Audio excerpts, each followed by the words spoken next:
আমার মা। মা? পিছনে ফারিয়া অবাক হয়ে দাঁড়িয়ে সব শুনছিল। মা। আমি প্রায় ফারিয়ার কাছে চলে এসেছিলাম, কিন্তু পকেটে থাকা ফোনটি বেজে ওঠে। ফোনটি বের করে দেখি মা ফোন করেছে। কলটি রিসিভ করতেই মা কান্না করতে করতে বলে ওঠে, বাবা তুই কোথায়, দ্রুত বাসায় আয়, তোর বাবা হার্ট অ্যাটাক করেছে। মার কথাটি শোনার পর আমি কিছু সময়ের জন্য আমি ভুলে যাই আমি কেন এখানে এসেছিলাম। বাবার হার্ট অ্যাটাকের কথা শোনার সাথে সাথে আমি দৌড়ে বাসায় চলে আসি। অবাক চোখে সকলে আমার দিকে তাকিয়ে থাকলো। পিছনে ফারিয়া কথাটি শোনার পর বালিতে বসে পড়ে। আমার মনে হয় না পৃথিবীতে কোনো ছেলে তার বাবার হার্ট অ্যাটাকের কথা শোনার পর দাঁড়িয়ে থাকতে পারবে। তার কাজ নিয়েই থাকতে পারবে না কেউ, যতই কাজে বিজি থাকুক। বাবার অসুখের কথা শোনার পর কোনো ছেলে থাকতে পারবে না। তাই আমিও পারছিলাম না, দৌড়ে চলে আসছিলাম বাবার কাছে। আমার ভালোবাসাকে নিঝুম রাত্রে একা রেখে আমি চলে আসি। কিন্তু ভাইয়াকে আপনি তো ফোন করে ফারিয়াকে সবকিছু বলতে পারতেন। সেটাও পারিনি আমি, কারণ ওই যে বললাম, আল্লাহ হয়তো চাচ্ছিল না আমরা এক হই। পাগলের মতো দৌড়ে আসার সময় আমার পকেট থেকে ফোনটা কোথায় যেন পড়ে গিয়েছিল। তাহলে তারপর কি হলো? আমি বাসায় এসে দেখি মা আর ছোট্ট বোনটা বাবার মাথায় পানি দিচ্ছে। আমি আর দেরি না করে বাবাকে কোলে করে উঠিয়ে দ্রুত হাসপাতালে নিয়ে আসি। হাসপাতালে আসার পর পকেটে হাত দিয়ে দেখি ফোনটি নেই। বাবাকে ডাক্তাররা দেখতে থাকে। আমার হাতে তখনও সময় ছিল ফারিয়ার কাছে যাওয়ার। তাহলে গেলেন না কেন? আমি যেতে পারিনি। যাবার জন্য আমি পা বাড়ালে পিছন থেকে মা বলে ওঠে, বাবা তুই কোথায় যাচ্ছিস? এখানেই বসে থাক, তুই ছাড়া আমাদের কে আছে বল? আল্লাহর কাছে দোয়া কর তোর বাবা যেন ঠিক হয়ে যায়। এই বলে মা আমার হাতটি শক্ত করে ধরে রাখে। পাশে এসে ছোট বোন আমাকে জড়িয়ে ধরে বসে থাকে। আমি তখন আর পারিনি মার শক্ত করে ধরে রাখা হাতটি খুলে দিতে। পারিনি আমি বোনের বন্ধনকে ছাড়িয়ে দিতে। থেকে যেতে হয়েছে আমাকে। তারপর এদিকে আমাকে দেখতে না পেয়ে ফারিয়া আমার ফোনের উপর ফোন করতে থাকে, কিন্তু শুধু রিং হতেই থাকে। রিসিভ করার মতো কেউ নেই ফোনের কাছে। ফারিয়া আমাকে ভুল বুঝতে থাকে, আমাকে প্রতারক ভণ্ড ভেবে অঝরে কান্না করতে থাকে সেখানে বসে বসে। হ্যাঁ আমি ভণ্ড, আমি প্রতারক। আমি সারা রাত ফারিয়া সেখানে বসে বসে কান্না করতে থাকে আর পথের দিকে তাকিয়ে ভাবছিল এই হয়তো আমি আসবো। আমাকে ফোনে ফোন দিতে থাকে, কিন্তু আমার বাটন ফোন ছিল। দ্রুত চার্জ শেষ হয়ে আমার ফোনটি বন্ধ হয়ে যায়। নাম্বার বন্ধ পাওয়ার পর ফারিয়ার কান্নার পরিমাণ বেড়ে যায়। আমি ভেঙে দিয়েছিলাম আমার প্রতি ফারিয়ার বিশ্বাসকে। কষ্ট দিয়েছি ওর কোমল মনে, কাঁদিয়েছি অঝরে আমি ওকে।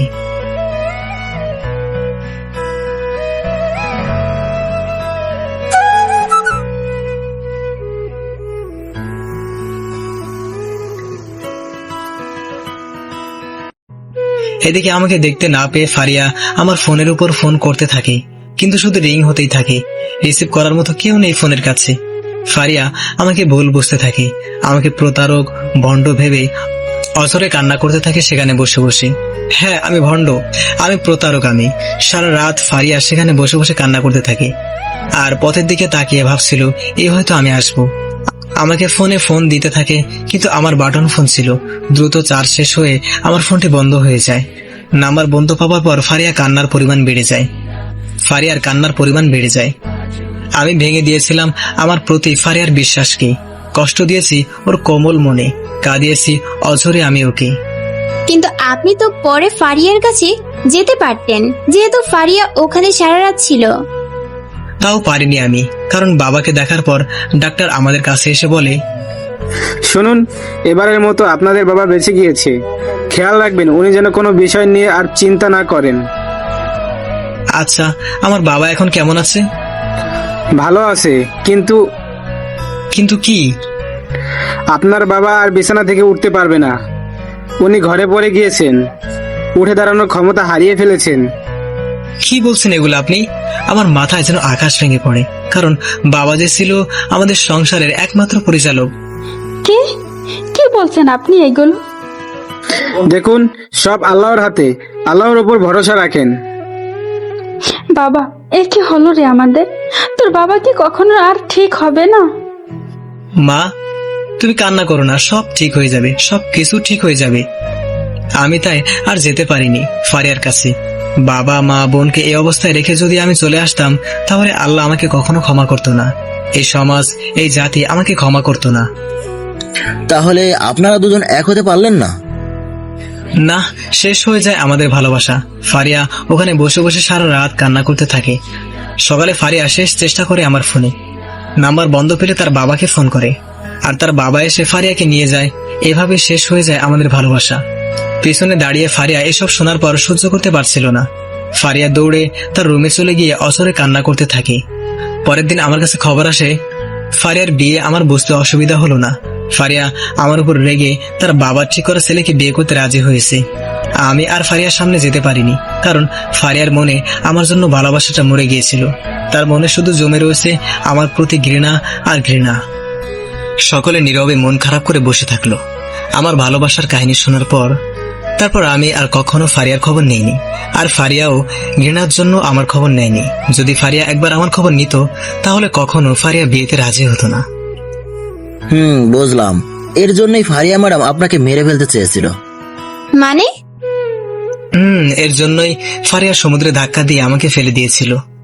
ফারিয়ার মনে যতটা ভালোবাসা ছিল, সেই ভালোবাসা ঘৃণায় পরিণত হয়েছে বলে ফারিয়া আমাকে মারতে চেয়েছিল। ফারিয়া ঠিকই করেছে, কারণ আমি বেঈমান, প্রতারক। ওর ভালোবাসার মর্যাদা আমি দেইনি। না, তাহলে ফারিয়া ম্যাডামের ভুল ভাঙাতে হবে, না হলে ফারিয়া ম্যাডাম আপনার সাথে যা ইচ্ছা করে ফেলতে পারে। না, প্লিজ প্লিজ, আপনাদের সকলের কাছে হাত জোর করে বলছি, আপনারা ফারিয়াকে কেউ কিচ্ছু বলবেন না। মানে কি? কেন বলবেন না? কেন বলবো না? আর তাছাড়া ফারিয়া আপুর তো বিয়ে হয়নি এখনো। আমার মনে হয় ফারিয়া আপু এগুলো শুনলে আপনাকে বিয়ে করতে রাজি হবে। না, হাত জোর করে বলছি, আপনারা কেউ কিছু ফারিয়াকে বলবেন না। আমার দিব্যি আপনাদের কাছে। কিন্তু কেন? কারণ আমি চাই না। আপনারা কথা দিন কেউ কিছু বলবেন না। কি হলো, কথা দিন। আচ্ছা, কথা দিলাম কিছু বলবো না। একে একে সকলে কথা দিল। এদিকে ফারিয়া সব শোনার পর তার রুমে এসে কান্না করতে থাকলো। কি করেছি আমি? ভুল বুঝে এত বছর আমার ভালোবাসা থেকে দূরে ছিলাম, একবারও তার খবর নেইনি। আমি আমার পাগলকে মেরেছি, এই হাত দিয়ে থাপ্পড় মেরেছি, এই হাত দিয়ে ওকে মেরে ফেলতে চেয়েছি। এই বলে ফারিয়া ওর দুই হাত দিয়ে আয়নার উপর একটা থাপ্পড় মারলো। সঙ্গে সঙ্গে আয়না ভেঙে ফারিয়ার দুই হাত কেটে অঝরে রক্ত পড়তে থাকে। ফারিয়া পাগলের মতো করতে থাকে, কাটা হাত বুকে রেখে কান্না করতে থাকে। আয়না ভাঙার শব্দে ফারিয়ার রুমের হোটেলের কর্মচারীরা যায়। তারা গিয়ে এইসব দেখার সাথে সাথেই ফারিয়ার হাত চেপে ধরে যাতে রক্ত না পড়ে। তারা দ্রুত ফারিয়ার হাত ব্যান্ডেজ করে দেয়। তারপর ফারিয়া ক্লান্ত হয়ে ধীরে ধীরে ঘুমিয়ে পড়ে। কিন্তু ঘুমানোর আগ পর্যন্ত ফারিয়া আমাকে নিয়ে আবল তাবল বলতে থাকে।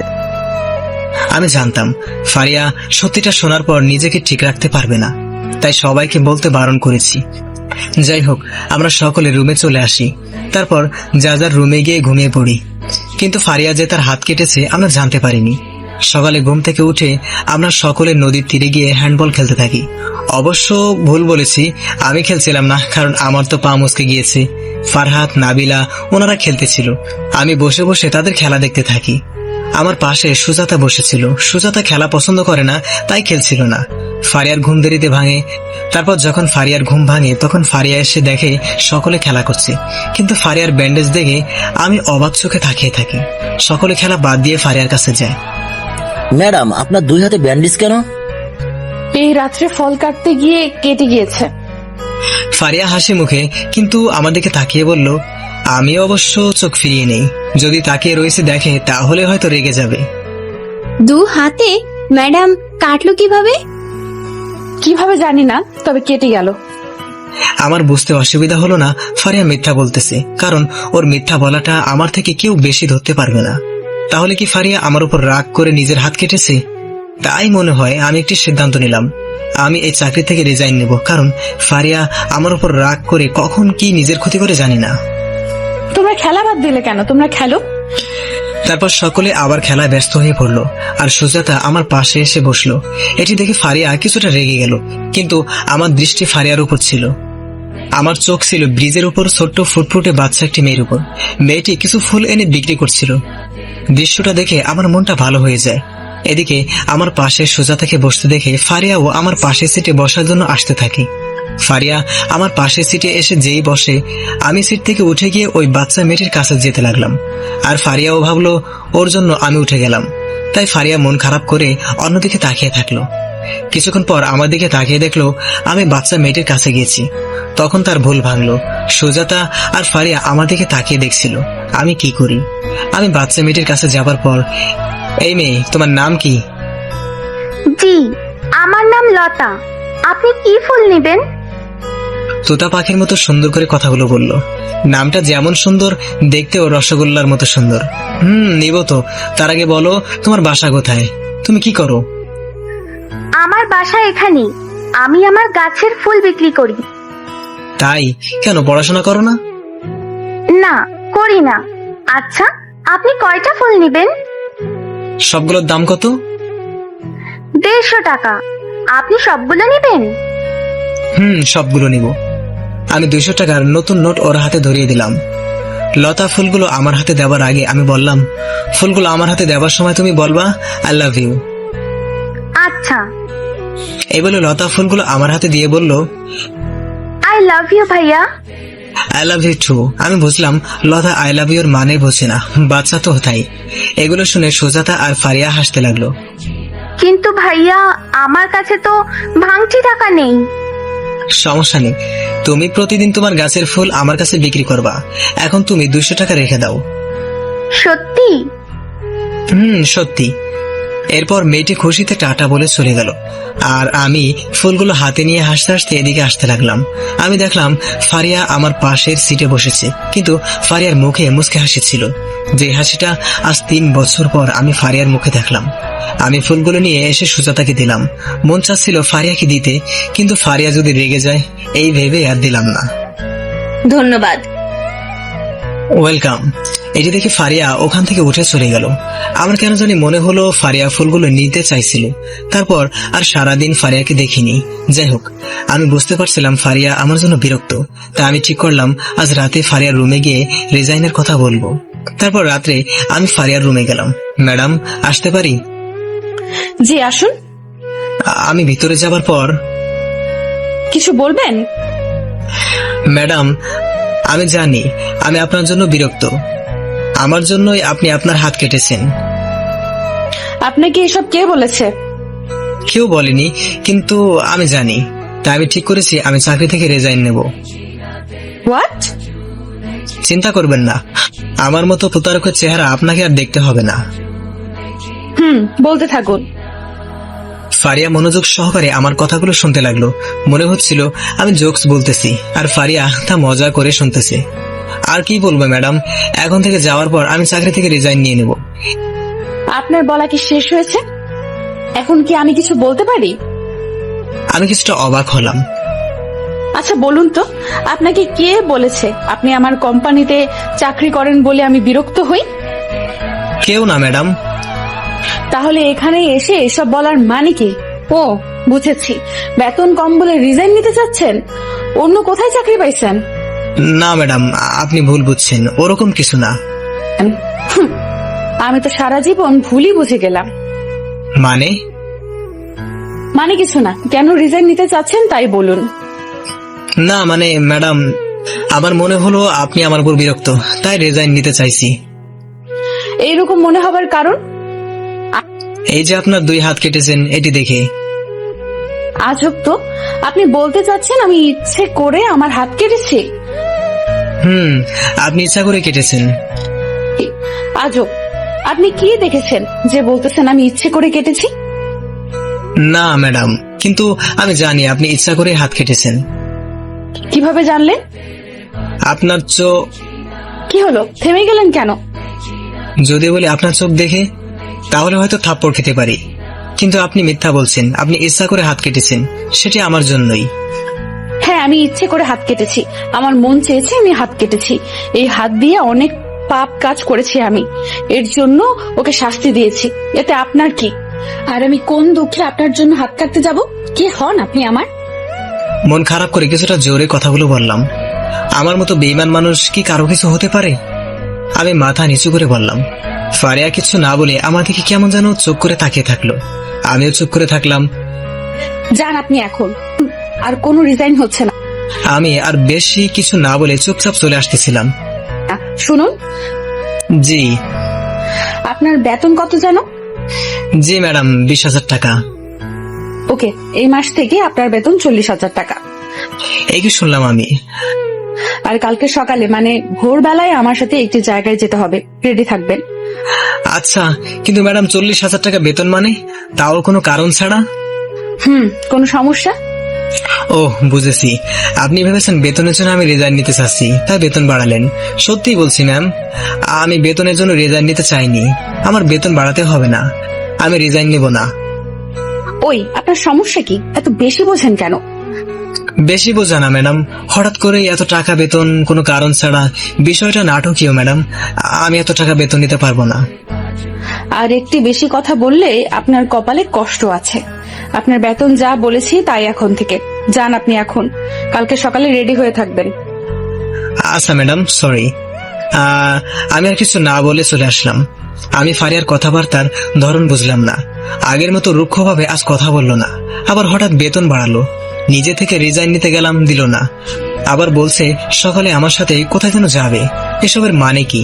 তার মানে কি ফারিয়া আমাকে ক্ষমা করে দিয়েছে? না, ক্ষমা করবে কেন? ওর সাথে আমি যা করেছি ক্ষমা করার কথা না তো। আমার মাথার মধ্যে কিছুই ঢুকছে না। যাই হোক, এইসব নিয়ে না ভেবে রাত্রে খাবার খাওয়ার জন্য বাইরে গেলাম। তখন মনে পড়লো বাড়ির কথা আমার। এত ঝামেলার মধ্যে বাড়িতে ফোন দেওয়ার কথা ভুলেই গেছি। 2 দিন হতে চললো বাড়িতে ফোন দেইনি। ফোন দেবই বা কিভাবে?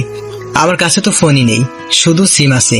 আমার কাছে তো 5,000 টাকা ছিল, তাই আমি ফারহাদ আর ফেরদৌস ভাই স্থানীয় মার্কেটে গিয়ে একটি বাটন ফোন কিনলাম 1100 টাকা দিয়ে। সেই ফোনে সিম ভরে বাড়ির নাম্বারে ফোন দিলাম। প্রথমবার রিং হলো, ধরলো না। পরের বার রিং হতেই রিসিভ করলো। হ্যালো বাবা। মা, তোমরা কেমন আছো? বাবা ভালো। তুমি ভালো আছো বাবা? মা, আমিও ভালো আছি। বাবা কি ঘুমাইতেছে? বাবা ঘুমাইছে। আচ্ছা বাবা, 2 দিন কোনো খবর নিলি না? তোর বোন তোকে বারবার ফোন দিছে, কিন্তু তোর নাম্বার শুধু বন্ধ ছিল। তোর কোনো সমস্যা হয়নি তো বাবা? আসলে মা, ফোনে একটু সমস্যা ছিল তো, তাই সিমটা খুলে রাখছিলাম। তো মা, রোদেলা কোথায়? এই তো পাশে। তোর সাথে কথা বলবে না বলে ফোনটি এনে আমার কাছে দিল, রাগ করছে তোর সাথে। তাই তুমি রোদেলার কাছে ফোনটি দাও। এই নে, তোর সাথে কথা বলবে। এই যে আমার লক্ষ্মী বোন, আপনি কি আমার উপর অভিমান করেছেন? কে আপনি? আর এখানে কারো কোনো বোন নেই। বাবা, আমার বোনটা দেখি বড্ড অভিমান করেছে আমার উপর। আমি কারো বোন না। সরি পাগলি, আমি একটু ব্যস্ত ছিলাম, তাই ফোনটি ধরতে পারিনি। আর ফোনের সমস্যা থাকার কারণে ফোনটা বন্ধ ছিল। তাতে আমার কি? আর এগুলো বলছেন কেন? প্লিজ আপু, এভাবে বলিস না। তুই আমার সাথে ভালোভাবে কথা না বললে কি কথা বলবে বল? এই বোনের কথা মনে পড়লে ঠিকই অন্য কারোর ফোন দিয়ে ফোন দিতে। আচ্ছা, আমার ভুল হয়ে গিয়েছে, সরি। তো শুধু সরি বললে হবে না, কান ধরে উঠবস করো। এখানে এত মানুষের সামনে? মানুষ আছে। আছে তো। তাহলে বাসায় এসে করো। বাসায় গিয়ে করতেই হবে, না করলে হয় না?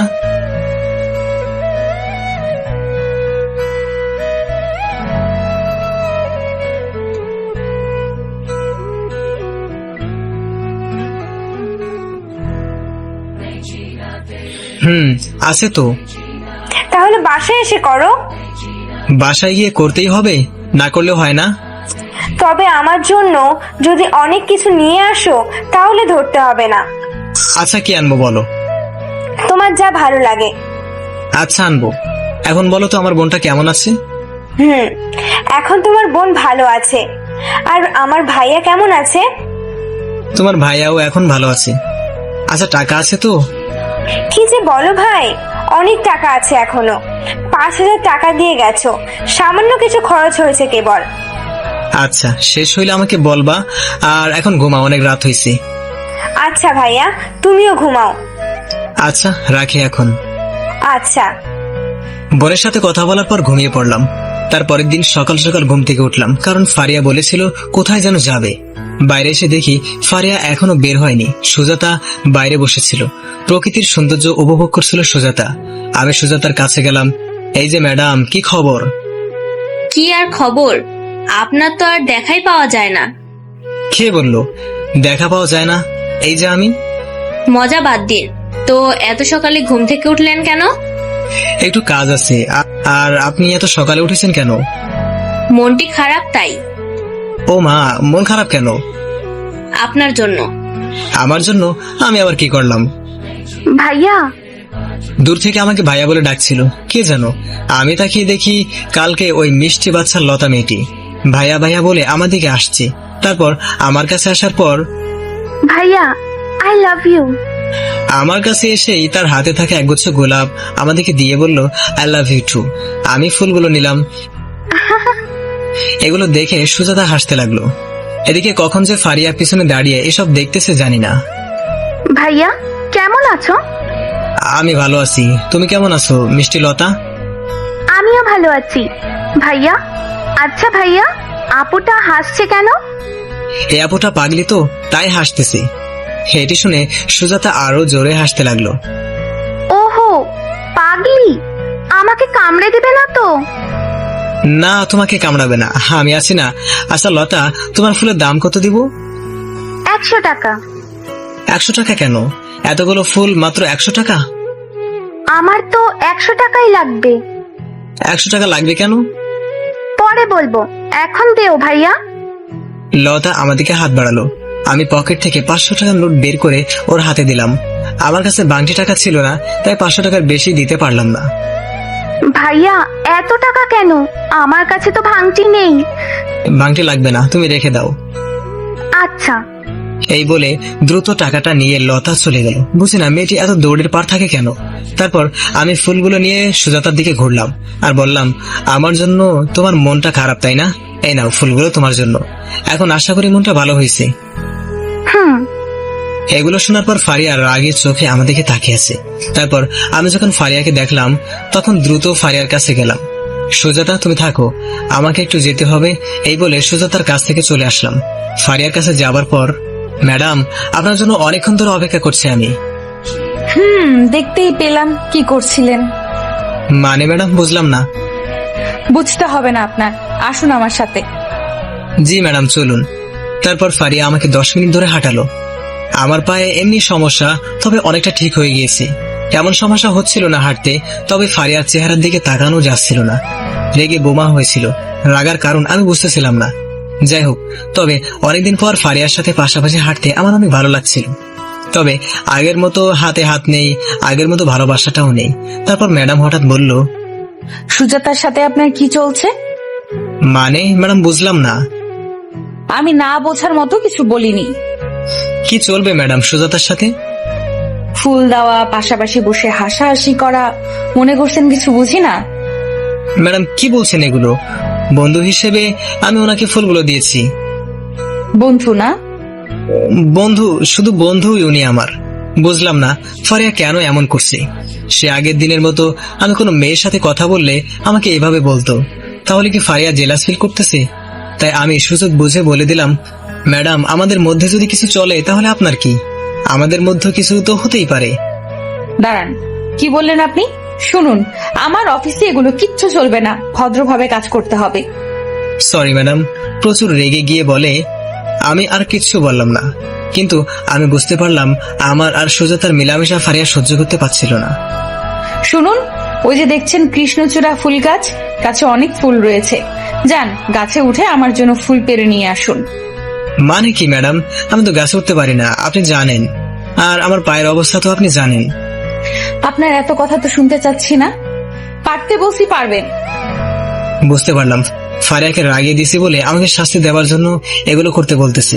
কিন্তু ম্যাডাম, কোনো কিন্তু না, যান ফুল পেড়ে নিয়ে আসুন। আমি আর কি করব, গাছে উঠতে পারবো না জেনেও ব্যর্থ চেষ্টা করার জন্য গাছের নিচে গেলাম। এত মোটা গাছ, আমি কি উঠতে পারি? গাছ বেয়ে গাছে ওঠার চেষ্টা করছিলাম, কিন্তু আমার অবস্থা নাজেহাল হয়ে পড়ছিল। এটি দেখে ফারিয়া দূরে দাঁড়িয়ে দাঁড়িয়ে হাসতেছিল। আমি ফারিয়ার হাসি দেখে হা হয়ে তাকিয়েছিলাম, কারণ ফারিয়ার হাসি ছিল অপূর্ব। তাকে আসি এটি বুঝতে পেরে ফারিয়া হাতে আঙ্গুলে ইশারা করে বলল, গাছে উঠতে। আমি এবার ইচ্ছা করে গাছে ওঠার চেষ্টা করে পড়ে যাচ্ছিলাম, কারণ এটি দেখে ফারিয়া অনেক হাসছিল। পাগলিটার হাসি দেখার জন্য আমি বারবার নাজেহাল হচ্ছিলাম ইচ্ছা করে। এগুলো দেখে ফারিয়া হাসতে হাসতে নিচে বসে পড়ে। আমি ফারিয়ার হাতে ফুল দিতে চাইছিলাম। গাছে তো উঠতে পারবো না, তাই হাতে একটি পাটকেল মানে ভাঙাইট নিলাম। ভাঙাইট ছুঁড়ে মেরে গাছ থেকে ফুল পাড়তে চেয়েছিলাম। তখন ফারিয়া এটি দেখে বলে উঠলো, এই যে মিস্টার, মাটিতে পড়া ফুল আমি নিব না। এই বলে ফারিয়া হেসে দিল। কিন্তু আমার কাছে খুশির কথা হলো 3 বছর পর ফারিয়া আমাকে মিস্টার বলে ডাকলো। আগে প্রায় মিস্টার বলতো। ম্যাডাম, পারছি না তো। পারবেন না বললে হবে না, আমার ফুল লাগবে। পড়লাম মহা বিপদে। আবার গাছে ওঠার চেষ্টা করতে লাগলাম, আর ফারিয়া দূরে দাঁড়িয়ে হাসতে লাগলো। কিন্তু তখন দূর থেকে কে যেন ভাইয়া ভাইয়া বলে ডাকছিল। ভাইয়া, ভাইয়া। কান্না জড়িত কণ্ঠে ডাকতেছিল। আমি তাকিয়ে দেখি সেই বাচ্চা লতা মেয়েটি। লতা কান্না করতে করতে দৌড়ে আমার কাছে আসছিল, কিন্তু লতা কান্না করছে কেন বুঝলাম না। একটু আগেই তো মেয়েটি কত সুন্দর করে হাসছিল। যাই হোক, এটি দেখে ফারিয়া আমার কাছে আসলো, আর লতা আমার কাছে এসে কান্না করতে করতে বলল, ভাইয়া, কি হয়েছে মামুনি, কান্না করছো কেন? ভাইয়া আমাকে মারছে। লতা নিঃশ্বাস টেনে টেনে কান্না করতে করতে বলল, বুঝলাম, অনেকক্ষণ ধরে কান্না করতেছে। ওর মুখে স্পষ্ট 5টি আঙুলের দাগ দেখতে পেলাম, লাল হয়ে রয়েছে। কে মেরেছে তোমাকে? একটি ছেলে আমাকে মারছে আর টাকা নিয়ে গেছে। কি? কোন ছেলে মারছে? আর টাকা নিল কেন? আমি টাকা নিয়ে বাসায় যাচ্ছিলাম, তখন বড় একটি ভাইয়া আমাকে ডাক দেয়, তারপর আমার হাতে টাকা চায়। আমি দিইনি বলে আমাকে মারছে আর টাকা কেড়ে নিয়ে গেছে। চলো তো দেখি কোন ছেলে। ভাইয়া চলো। তারপর আমি আর লতা যেতে লাগলাম। এই দাঁড়াও, আমিও যাব। তারপর আমি ফারিয়া আর লতা যেতে লাগলাম। আমি বুঝতে পারলাম বখাটা ছেলে হয়তো লতার কাছে 500 টাকার নোট দেখে কেড়ে নিয়েছে। তারপর আমাদেরকে লতার সেই জায়গায় নিয়ে গেল। ফাঁকা জায়গা, লোকজন নেই, তাই হয়তো ছেলেটা সুযোগ পেয়েছে। ভাইয়া, ছেলেটি এখানে পলিথিনে কি যেন খাচ্ছিল। মামনি, তুমি কান্না করো না, আমি দেখতেছি। আমি জানি ছেলেটি এখান থেকে পালাইছে। ছেলেটি যে গাঁজাখোর সেটি আমি বুঝতে পেরেছি। ভাইয়া, ছেলেটি কোথায়? মনে হয় চলে গিয়েছে। আমি এই বলাতে লতা আরো জোরে কান্না করতে থাকলো। এই কাঁদছো কেন? এদিকে আসো। আমি লতার হাত ধরে কাছে আনলাম। লতার গালে 5টি আঙুলের দাগ স্পষ্ট। শয়তান ছেলেটা খুব জোরে ওকে মেরেছে। ভাইয়া, আমার মার ঔষধের জন্য 100 টাকা দরকার ছিল, এখন আমি ওষুধ কিনবো কিভাবে? তার মানে মার ওষুধের জন্য লতা আমার কাছে 100 টাকা চেয়েছিল। তুমি চিন্তা করো না, চলো, তোমার মায়ের ওষুধ আমি কিনে দিচ্ছি। সত্যি তুমি কিনে দেবে? দিব তো। চলো, ওষুধ কিনে তোমার বাসায় যাব। আচ্ছা, ধন্যবাদ ভাইয়া। শুধু ধন্যবাদ? আই লাভ ইউ বলো আর পাপ্পি দাও। আচ্ছা, আই লাভ ইউ মা। এগুলো দেখে ফারিয়া হেসে উঠলো। তারপর আমি আর ফারিয়া লতার ওষুধ কিনতে গেলাম। ওষুধ কেনার পর ফারিয়া আমাকে বলল, ধরেন। ফোন কেন? ফোনটি নিয়ে বিকাশ থেকে 10,000 টাকা তুলে আনবেন। পাসওয়ার্ড হচ্ছে। টাকা কেন তুলবেন? সেটি কি আপনাকে বলতে হবে? Sorry madam. যান। তারপর ফারিয়ার ফোনটি নিয়ে আমি বিকাশ থেকে টাকা তুলে এসে ম্যাডামকে দিতে গেলাম। ধরুন ম্যাডাম। আমি টাকাগুলো ফারিয়ার কাছে দিলাম। আপনার কাছে রাখুন, আর লতার বাসায় গিয়ে লতার মার হাতে টাকাগুলো দিবেন। আমি অবাক চোখে ফারিয়ার দিকে তাকিয়ে রয়েছি। কি ব্যাপার, এইভাবে তাকিয়ে আছেন কেন? ধন্যবাদ ম্যাডাম। ধন্যবাদ কেন? এই যে লতার পরিবারকে সাহায্য করার জন্য। আপনার মতো যদি সকলে এভাবে কিছু দিয়ে সাহায্য করত, তাহলে আজ বাংলাদেশের কেউ অনাহারে থাকতো না। হয়েছে, চলুন এখন।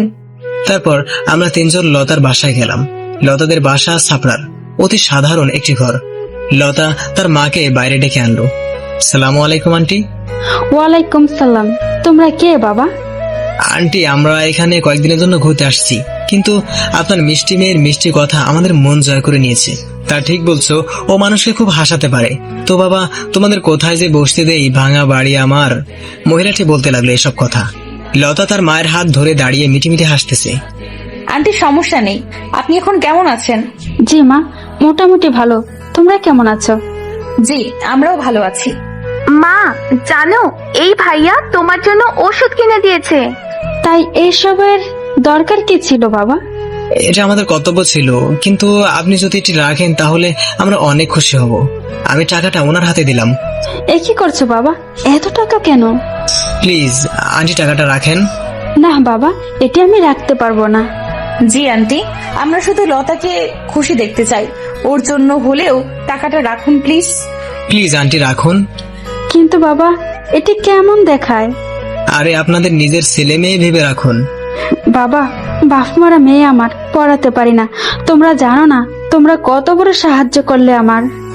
সমস্যা নেই আন্টি, আপনি লতাকে পড়াবেন, আমি সব খরচ পাঠাবো। না মা, তোমরা যা করেছো তাই অনেক। আমি তো আপনার মেয়ের মতো, মেয়েকে না করছেন?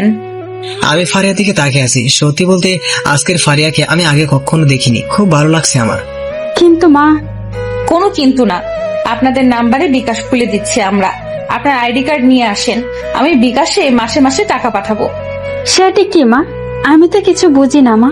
সমস্যা নেই, আমি ফোন করে বলে দিবনি। আপনি ফোনটি নিয়ে বিকাশের দোকানে চলে যাবেন। আচ্ছা। এখন আপনার ফোন আর আইডি কার্ডটা নিয়ে আসেন। আমি ফারিয়ার দিকে মুগ্ধ হয়ে তাকিয়ে আছি। তারপর আন্টি একটি বাটন ফোন আর ওনার আইডি কার্ড বের করে নিয়ে আসলো। ধরেন এগুলো, অ্যাকাউন্ট খোলেন একটি। ফারিয়া আমাকে সব দিল। আমি আন্টির ফোন থেকে সিমটা বের করে দ্রুত একটি বিকাশ অ্যাকাউন্ট খুলে দিলাম। আন্টি, তাহলে আজ আমরা আসি? সে কি কথা, তোমরা বসো, আমি চা নাস্তার ব্যবস্থা করছি। না আন্টি, আজ না, অন্য একদিন। আন্টি, আজ আমরা আসি। আচ্ছা বাবা, এসো আর খুশি হও দাম্পত্য জীবনে। আন্টি এটি কি বললো? আন্টি মনে করেছে আমরা হাজবেন্ড ওয়াইফ। আমরা আর কিছু না বলে আমি আর ফারিয়া চলে আসলাম। সত্যি বলতে আজ আমার অনেক ভালো লাগছে। ফারিয়ার উপর আমার অনেক গর্ববোধ হচ্ছে। ফারিয়া আজ অনেক বড় একটি কাজ করেছে। কিন্তু আন্টির শেষ কথাটি মনে মনে হ্যাপি লাগতেছে, কারণ কথাটি শোনার পর থেকে ফারিয়ার লজ্জায় আমার দিকে তাকাচ্ছে না। কিন্তু ফারিয়া কেন লজ্জা পাচ্ছে? তাহলে কি ফারিয়া আমার প্রতি দুর্বল হতে শুরু করেছে, আমাকে ক্ষমা করে দিয়েছে? যাই হোক, আমি আর ফারিয়া পাশাপাশি হাঁটতে লাগলাম। তখন ফারিয়া বলে উঠলো, আমার দিকে ওভাবে তাকিয়েছিলেন কেন তখন? কই, কখন তাকিয়েছিলাম? দেখুন, মিথ্যা বলবেন না। আমি দেখেছি, তবে তখন কিছু বলতে পারিনি। এখন বলেন তাকিয়েছিলেন কেন? আসলে সত্যি বলতে আমার কাছে আপনাকে তখন ভিন্ন ফারিয়া মনে হচ্ছিল, তাই আর কি তাকিয়েছিলাম। সরি। কেমন ভিন্ন? আর কথায় কথায় সরি বলবেন না। আসলে পকেটে থাকা ফোনটি বেজে উঠলো। 1 মিনিট, ফোন আসছে। আমি ফোনটি বের করে দেখি সুজাতা নামটি ভেসে উঠেছে বাটন ফোনে। নামটি ফারিয়াও দেখতে পেল। একটু আগে সুজাতার জন্য ম্যাডাম জিরা করছে, তাই আমি ভাবছিলাম ফারিয়ার সামনে ফোন ধরবো কি ধরবো না। ফোনটি ধরুন আর লাউড স্পিকার দিন। আমি কিছু বললাম না। কি হলো, ধরুন। আমি ফোনটি ধরে লাউড স্পিকার দিলাম। এই, আপনি কোথায়? এই, আমি একটু বাইরে আসছি। কেন? সে যে কখন বের হলেন আর দেখছি না, আবার দুপুরের খাবারও খেলেন না। এই তো আসতেছি, এসেই খাবো। ওকে, তাড়াতাড়ি আসুন তাহলে। আচ্ছা, রাখি। এ বলে সুজাতা ফোনটি রেখে দিল। বাহ, আপনাকে কেয়ার করার মানুষ তো পেয়ে গিয়েছেন দেখি। কংগ্রেচুলেশন। ম্যাডাম, আপনি ভুল ভাবছেন, আমরা শুধু বন্ধু। কই, ফরহাদ, ফেরদৌস আর নাবিলা নুসরাতরা তো আপনাকে ফোন দিল না? ওরাও তো বন্ধু আপনার। ম্যাডাম, সত্যি বলছি, আমাদের মধ্যে শুধু বন্ধুত্বের সম্পর্ক, অন্য কিছু না। শুধু বন্ধু হলেই ভালো। ম্যাডাম, শুধু বন্ধু। কিন্তু সেদিন আপনার হাতে বড় ফোন দেখলাম, সেটি কোথায়? ওটি আসলে ম্যাডাম বিক্রি করে দিছি। কেন?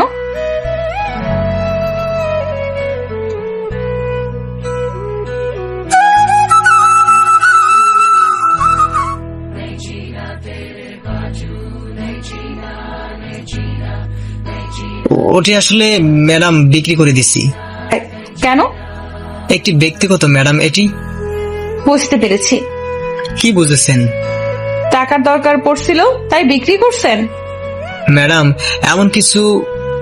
থাক, মিথ্যা বলতে হবে না, চলুন, দ্রুত যেতে হবে। ম্যাডাম, তবে একটি কথা ছিল। বলেন। আপনার মতো যদি সকলে অসহায় মানুষদের কষ্টটা বুঝতো, তাহলে ম্যাডাম সত্যি দুনিয়াটা অনেক সুন্দর হতো। এই জন্য আমি আপনাকে বিশেষভাবে ধন্যবাদ জানাচ্ছি। সকালে বুঝলে ভালো হতো, কিন্তু আমাকে কেউ বুঝলো না। মানে ম্যাডাম, বুঝলাম না। কিছু না, চলুন। সত্যি ম্যাডাম, কিছু বুঝিনি। চুপচাপ চলুন, কথা না বলে। ওকে। তারপর আমি আর কিছু না বলে চুপচাপ ম্যাডামের সাথে হাঁটতে লাগলাম। তারপর হোটেলে আসার পর আমার অনেক ভালো লাগছিল, কারণ আজ দীর্ঘ 3 বছর পর আমার একটি দিন ভালো কাটলো। কারণ ফারিয়া আমার সাথে ভালোভাবে কথা বলেছে, আমাকে সময় দিয়েছে। ফারিয়ার মিষ্টি মাখা হাসিটা দেখতে পেয়েছি। একটি অসহায় পরিবারকে সাহায্য করেছি। সবকিছু মিলে দিনটি ছিল আমার কাছে ঈদের দিনের সমতুল্য। তখন রুমে ফারহাদ আর ফেরদৌস ভাই আসলো। কি ব্যাপার ভাই, ভালোই তো দেখি ম্যাডামের সাথে ঘুরলেন আজ। অনেক জমেছে। আরে তেমন কিছু না, কিন্তু ফারিয়া আজ আমার সাথে অনেক ভালোভাবে কথা বলেছে। তাইলে ভেঙে যাওয়া ভালোবাসা জোড়া লাগা শুরু হয়েছে। হা ঠিক বলছেন। আরে ধুর বাদ দিন, আমরা তিনজন মিলে মজা করে ঘুমিয়ে পড়লাম। আজকে আমার ঘুম আসছে না, কারণ তাকে আজ আমি আমার আগের মতো করে পেয়েছি। প্রভুর কাছে একটি প্রার্থনা, তিনি যেন সবকিছু আগের মতো করে দেয়। সকালে ঘুম থেকে উঠে দ্রুত চলে গেলাম কৃষ্ণচূড়া গাছের নিচে। স্থানীয় ছেলে দিয়ে গাছে উঠালাম। তারপর একগুচ্ছ কৃষ্ণচূড়া ফুল নিয়ে ফারিয়ার রুমের সামনে রেখে আসলাম, কারণ কালকে দিতে পারিনি বলে কেমন জানি লাগতেছিল। তাই সকাল সকাল ফুলগুলো পেড়ে ফারিয়ার রুমের সামনে রেখে আসলাম। ফারিয়া ঘুম থেকে ওঠার পর ফারিয়ার দরজা খোলার পর দরজার সামনে ফুলগুচ্ছ দেখতে পায়। সে ফুলের গুচ্ছ হাতে দিয়ে দেখে একটি গোলাপি কাগজ ভিতরে রয়েছে। গোলাপি কাগজটি দেখে ফারিয়া অবাক হয়ে যায়। ফারিয়া দ্রুত গোলাপি কাগজ দেখে সেটি খুলে আগ্রহের সাথে পড়তে থাকে। প্রত্যেক দিনের শুরুতে তোমায় ভেবে দিনকে আলোকিত করি। প্রত্যেক বিকেলে তোমাকে গোধূলি আকাশে মোরের মতো করে সাজাই। প্রত্যেক সন্ধ্যায় সুখ তারার মতো করে আমার পাশে তোমাকে রাখি। প্রত্যেক রাত্রে তোমায় ভেবে আমার স্বপ্ন রঙিন বানাই। এভাবে আমার একটা দিন সম্পন্ন হয়, যার শুরুতে তুমি থাকো আর শেষেও তুমি থাকো। তাই সব সময় আমি ভালো থাকি। ইতি, রাতের অন্ধকারে আমি। এটি পড়ার সাথে সাথে ফারিয়া ভাবে চিঠিটা আমি পাঠিয়েছি। তাই ফারিয়া মরিয়া হয়ে আমাকে খুঁজতে থাকে। খুঁজতে খুঁজতে সে আমাকে সমুদ্রের তীরে পায় আর দ্রুত আমার কাছে এসে বলে, তুমিই ছিলে? তার মানে গেল 3টা বছর ধরে প্রত্যেক সপ্তাহে তুমি আমাকে চিঠি লিখেছিলে? সরি, কি বলছেন আপনি এগুলো? এই চিঠিটা তুমি দাওনি? আমি চিঠি কেন দিব আপনাকে? দেখেন, মিথ্যা বলবেন না। আমি জানি চিঠি আর ফুলের তোড়া আপনি দিয়েছেন, কারণ এই গতকাল আপনার কাছে আমি চেয়েছিলাম। আমি অবাক হওয়ার ভান করে, চেয়েছিলেন, দিতে পারিনি। দিতে পারেননি বলে এখন দিয়েছেন। আর এই গোলাপি কালারের চিঠি গেল 3 বছর আমার কাছে এসেছে, কিন্তু কে পাঠিয়েছে জানি না। আমি জানি এটি আপনি ছিলেন। আপনার ভুল ধারণা, এটা আমি ছিলাম না। এটা আমি ভালোবেসেছি তোমাকে ভুলে থাকার জন্য নয়, কিন্তু শুধু নিজের আবেগ লিখে তোমার ঠিকানায় চিঠি পাঠিয়েছি। তোমার খবর কখনো নেইনি। যদি তোমার খবর নিতাম তাহলে অনেক আগেই তোমার কাছে ফিরে আসতাম। মনে মনে বললাম আমি। আপনি চিঠি দেননি তো কে দিল? আর কৃষ্ণচূড়া ফুলই কে দিল? হয়তো অন্য কেউ যে আপনার খবর রাখে, কিন্তু আমি দিইনি। আপনি দেননি? না। ওকে ওয়েট, এখান থেকে নড়বেন না। এই বলে দৌড়ে তার রুমে চলে গেল ফারিয়া। না জানি কি নিয়ে আসে, ধরা খেয়ে গেলাম নাকি আল্লাহ মাবুদ জানে। কিছুক্ষণ পর ফারিয়া তার রুম থেকে আসলো, হাতে কলম আর খাতা। এই চিঠিতে যা লেখা আছে সেগুলো আপনি এখানে লিখুন। আমি হেসে দিলাম, কারণ আমি 2 ভাবে লিখতে পারি। হাসবেন না, লিখুন বলছি। দেখুন, আপনি বেশি করে ফেলছেন, এটি আমি লিখিনি। আপনাকে লিখতে বলছি, আপনি লিখুন। আমি আর কিছু না বলে সেখানে সেই লেখাগুলো লিখতে থাকলাম। তবে একদম ভিন্নভাবে লেখা। শেষে দেখুন কোনো মিল আছে নাকি। আপনি ইচ্ছে করে ওইভাবে লিখেছেন। আমি জানি আপনি চিঠিটা লিখেছেন, আর গেল 3 বছর আপনি আমাকে চিঠি লিখে পাঠিয়েছেন। দেখুন, আপনি বেশি করে ফেলতেছেন, আমি এটা করিনি। সত্যি করেননি? না, আমি করিনি। আচ্ছা সরি, ভুল হলে মাফ করবেন। এই বলে মন খারাপ করে ফারিয়া চলে গেল। আমি এখন শিওর হলাম ফারিয়া আমাকে আবার চায়। এখন আমি ফারিয়াকে আবার প্রপোজ করে আপন করে নিতে পারি। আপনারা বলতে পারেন, ফারিয়া সবকিছু জানার পরও কেন আমাকে গ্রহণ করে নিচ্ছে না, আমাকে ভালোবাসে কেন বলতেছে না। ও এইরকমই। ফারিয়া যদি 1000 ভুল করে, তাও সে কখনোই সে আমার রাগ ভাঙাবে না। আমি গিয়ে তার রাগ ভাঙাতে হবে আর ভালোবাসে বলতে হবে। কিন্তু চিঠিটা দেবার পর আমি বুঝতে পারলাম ফারিয়া এখনো আমার আছে। তাই আমি এখন ঠিক করেছি ফারিয়াকে ভালোবাসার কথা বলে পাগলিটাকে আবার আমার জীবনে আনবো। ফারিয়া ছাড়া আমার জীবন অসম্পূর্ণ। এদিকে ফারিয়া মন খারাপ করে তার রুমে গিয়ে বসে কান্না করছে। কান্না করার যথেষ্ট কারণ আছে। কারণটা হলো, আমি ফারিয়াকে ভুল ঠিকানা দিয়ে 3 বছর ধরে গোলাপি কাগজ চিঠি দিয়ে আসছিলাম। ফারিয়া অনেক চেষ্টা করেছে, কিন্তু পাইনি। আমার যে হাতের লেখা ফারিয়া চিনত, সেটি বাদে ভিন্নভাবে চিঠি লিখে ওকে দিতাম, যাতে ও না চেনে। যাই হোক, ফারিয়ার এখনটা খারাপ, তাই ওর মন ভালো করার জন্য ওর রুমে গেলাম। ফারিয়ার রুমে এসে দেখি ফারিয়া কান্না করতেছে। আমি ফারিয়াকে বললাম, ম্যাডাম আসবো? ফারিয়া আমার কণ্ঠ পেয়ে আমাদেরকে তাকালো। আসেন। ম্যাডাম, আপনি কান্না করছেন কেন? সেটি জেনে আপনি কি করবেন? কি জন্য এসেছেন বলুন? বুঝলাম না, রেগে আছে আমার উপর। ম্যাডাম, আপনার কাছে কিছু প্রশ্ন ছিল। জি বলুন। ম্যাডাম, আপনি কেন মনে করলেন চিঠিগুলো 3 বছর ধরে আমি পাঠিয়েছি? আপনি তো জানতেন চিঠিগুলো আমার হাতের লেখা না। এমনি আর কিছু প্রশ্ন আছে? ম্যাডাম, এভাবে রেগে কথা বললে আমি কিভাবে প্রশ্ন করব? তো কিভাবে কথা বলতে হবে আমাকে আপনার প্রশ্ন বলার জন্য? মিষ্টি করে সুন্দর করে বলেন। দেখুন, রাগাবেন না, আপনার প্রশ্ন করুন। আচ্ছা, প্রশ্নটা হচ্ছে, আপনি কি এখন আমাকে ভালোবাসেন? কি? আপনাকে ভালোবাসবো আমি? কোন দুঃখে? আমি কোনো বেঈমানকে ভালোবাসি না। তাই? ফারিয়া, তোমার চোখ বলে দিছে আমার কাছে তুমি আমাকেই ভালোবাসো। তাই। আচ্ছা, এই বেঈমানের একটি শেষ কথা রাখবেন? কি কথা? আচ্ছা বলুন, রাখবেন? আগে শুনবো তারপর। না না, তা হবে না, আগে কথা দিলে কথাটি বলবো। ফারিয়া কিছুক্ষণ ভাবলো, তারপর বলল, ওকে, কথা দিলাম, রাখবো। এখন বলেন কি কথা? আজ রাত 9টায় সমুদ্রের তীরে আসবেন একা। কেন? না না, কোনো প্রশ্ন হবে না, বলুন আসবেন কিনা। কথা যেহেতু দিয়েছি তবে আসবো, কিন্তু বেশিক্ষণ থাকতে পারবো না। 1 মিনিট লাগবো। আচ্ছা ঠিক আছে। ফারিয়াকে এখন খুশি খুশি লাগতেছি। ওকে, এখন তাহলে আমি আসি, রাত্রে আমি অপেক্ষা করব, এই বলে চলে আসলাম আমি। সত্যি বলতে আমার অনেক ভালো লাগছে। আমার ভালোবাসা আজ থেকে আবার রাত্রে ফিরে পাবো। ফারিয়ার রুম থেকে বের হবার পর সুজাতা আসলো আমার সামনে এসে রাগী চোখে আমার দিকে তাকিয়ে আছে। কি ব্যাপার, খুব রেগে আছেন মনে হচ্ছে। রাখবো না তো কি করব?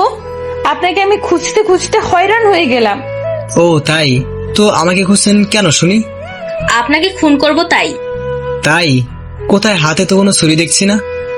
এই, একদম হাসবেন না, এমনিতে রাগ আছে অনেক। আচ্ছা, হাসলাম না, বলেন কেন খুঁজতেছিলেন? আমি এখানকার মার্কেটে যাব, কিছু জিনিস কিনবো। তাই? তো আমাকে খুঁজছেন কেন? কারণ আপনি আমার সাথে যাবেন। এতে আমার লাভ কি? গেলেই বুঝবেন আপনার লাভ কি। তাই? ওকে, চলুন। তারপর আমি আর সুজাতা মার্কেটে গেলাম। তখন দুপুর 3টা বাজে। মার্কেটে গিয়ে সুজাতা বলল, এখন আপনার পছন্দ মতো আমাকে কিছু ড্রেস কিনে দিবেন। আমি পছন্দ করব কেন?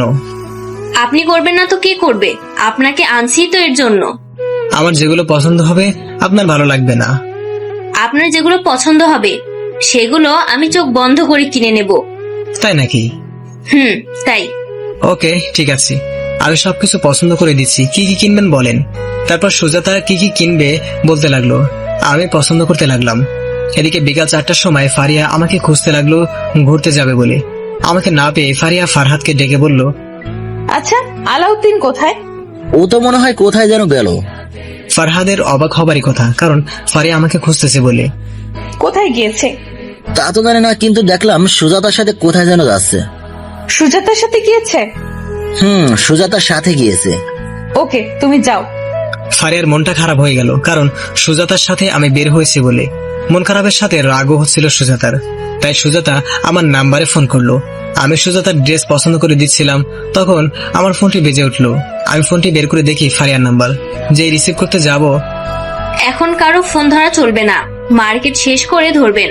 প্লিজ ফোনটি দেন, ইম্পর্টেন্ট ফোন হতে পারে। না, কোনো ফোন রিসিভ করা হবে না। সুজাতা এই বলে ফোনটি সাইলেন্ট করে রেখে দিল। আচ্ছা, তাড়াতাড়ি করুন। তারপর আমরা মার্কেট করতে লাগলাম। এদিকে ফারিয়ার ফোন না ধরায় ফারিয়া প্রচন্ড রেগে যায়। ফারিয়া আবার ফোন দিতে থাকে আমাকে, কিন্তু সাইলেন্ট থাকে কিছু বুঝতে পারছিলাম না। রেগে রেগে ফোন দিচ্ছিল ফারিয়া আমাকে। কল দিতে দিতে 40 বার দিয়ে ফেলেছি। সে আগের মতো 150টা কল দিতেও যদি রিসিভ না করতাম। এদিকে সুজাতা, দেখেন তো এই পাঞ্জাবিটা কেমন? অনেক সুন্দর। আপনি পাঞ্জাবি দিয়ে কি করবেন? বয়ফ্রেন্ডকে দিবেন নাকি? তাই মনে করুন। তারপর কেনাকাটা শেষ হবার পর সুজাতা একটি পাঞ্জাবিও নিল। আসার পথে পাঞ্জাবির প্যাকেটটা আমার হাতে দিয়ে বলল, এখন গিয়ে পরে বের হবেন। এটা আমাকে দিচ্ছেন কেন? কারণ এটি আপনার লাভ। আমার লাভ? আমরা বলে আসার পর সুজাতা ফোনটি আমার কাছে দিয়ে তার রুমে চলে গেল। আমি ফোনটি অন করে দেখি ফারিয়া আমাকে 40 বার ফোন করেছে। আমি তো অবাক। আমি বুঝতে পারলাম ফারিয়া প্রচন্ড রেগে আছে আমার উপর, ফোন রিসিভ করিনি বলে। সুজাতা মেয়েটার জন্য না জানি এদিকে ফারিয়া কি পরিমাণ রেগে আছে। রাত্রে আসবে নাকি বুঝছি না। এই, আপনি কোথায় ছিলেন? ফারিয়া ম্যাডাম আপনাকে খুঁজলো। কোথায় এখন তিনি? তার রুমে। কিন্তু কথা হচ্ছে ম্যাডাম আপনাকে কেন খুঁজলো? কাহিনী কি ভাই? আরে এখনো কিছুই হয়নি, হলে বলবো। দোয়া থাকবে ভাই, অল দ্য বেস্ট। ধন্যবাদ ভাই। আমি এও বলে ফারিয়ার রুমে গেলাম।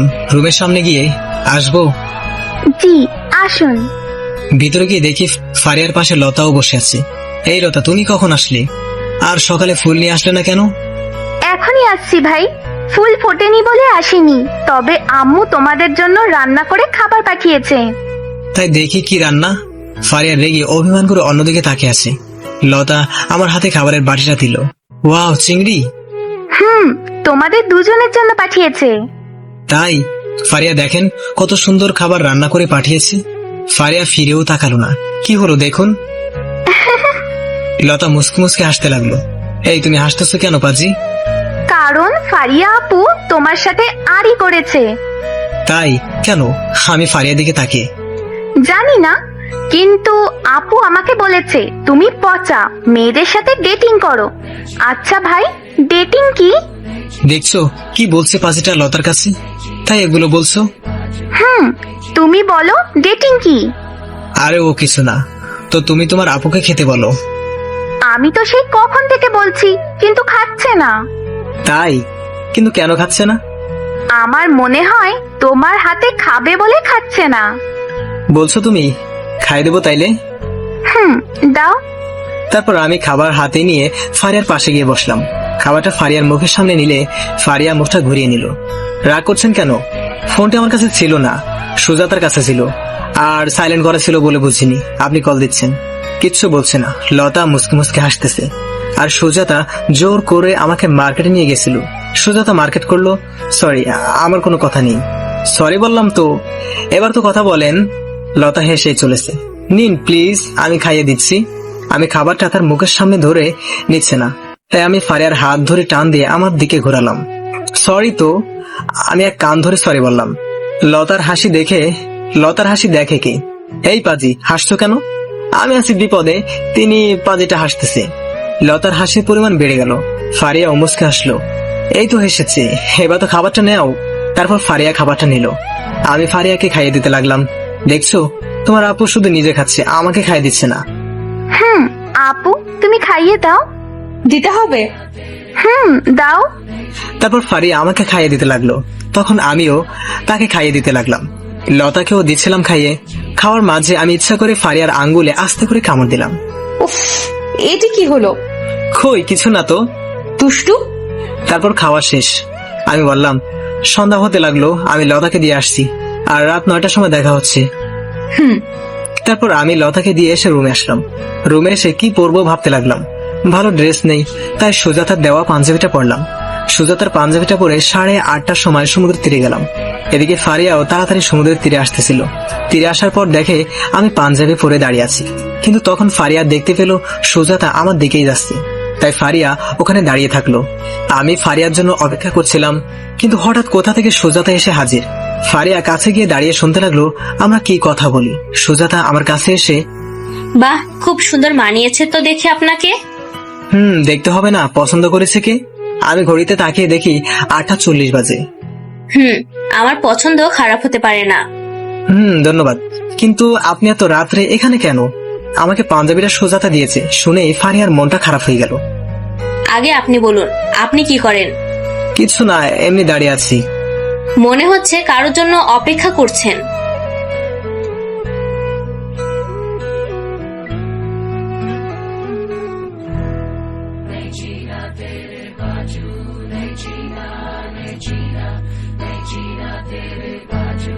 আগে আপনি বলুন, আপনি কি করেন? কিছু না, এমনি দাঁড়িয়ে আছি। মনে হচ্ছে কারোর জন্য অপেক্ষা করছেন। আরে না, তেমন কিছু না, আপনি বলুন আপনি এখানে কেন? চোখ বন্ধ করুন, বলতেছি কেন এখানে আমি। চোখ বন্ধ করব কেন? আরে করুন না।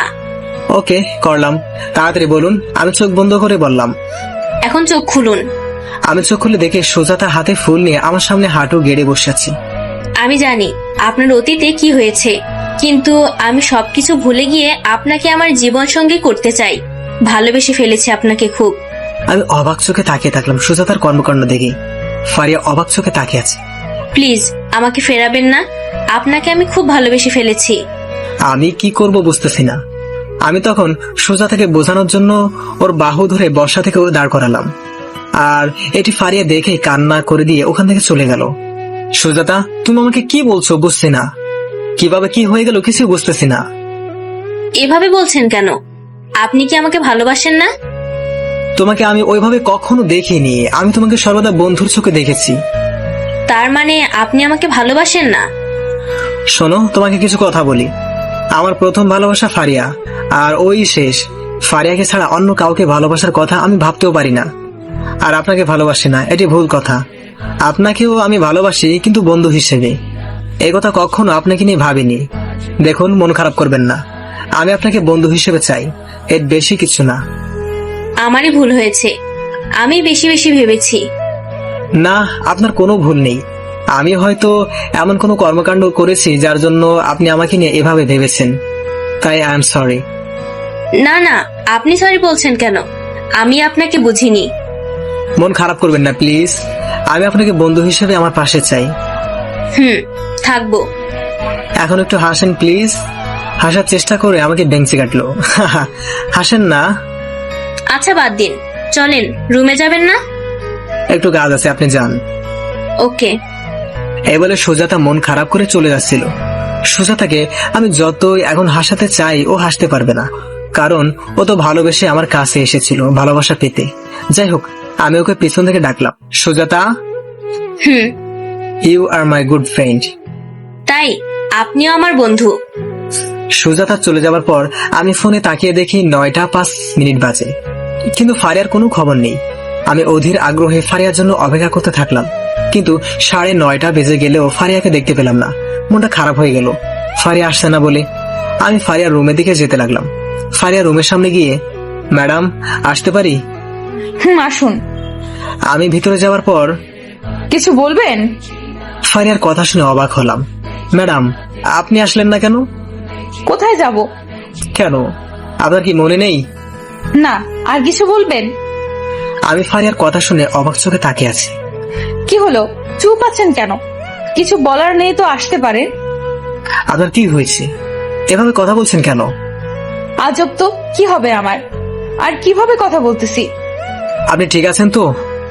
আপনি বেশি বলছেন কিন্তু। কিছু বলার থাকলে বলুন, না হলে যান এখান থেকে।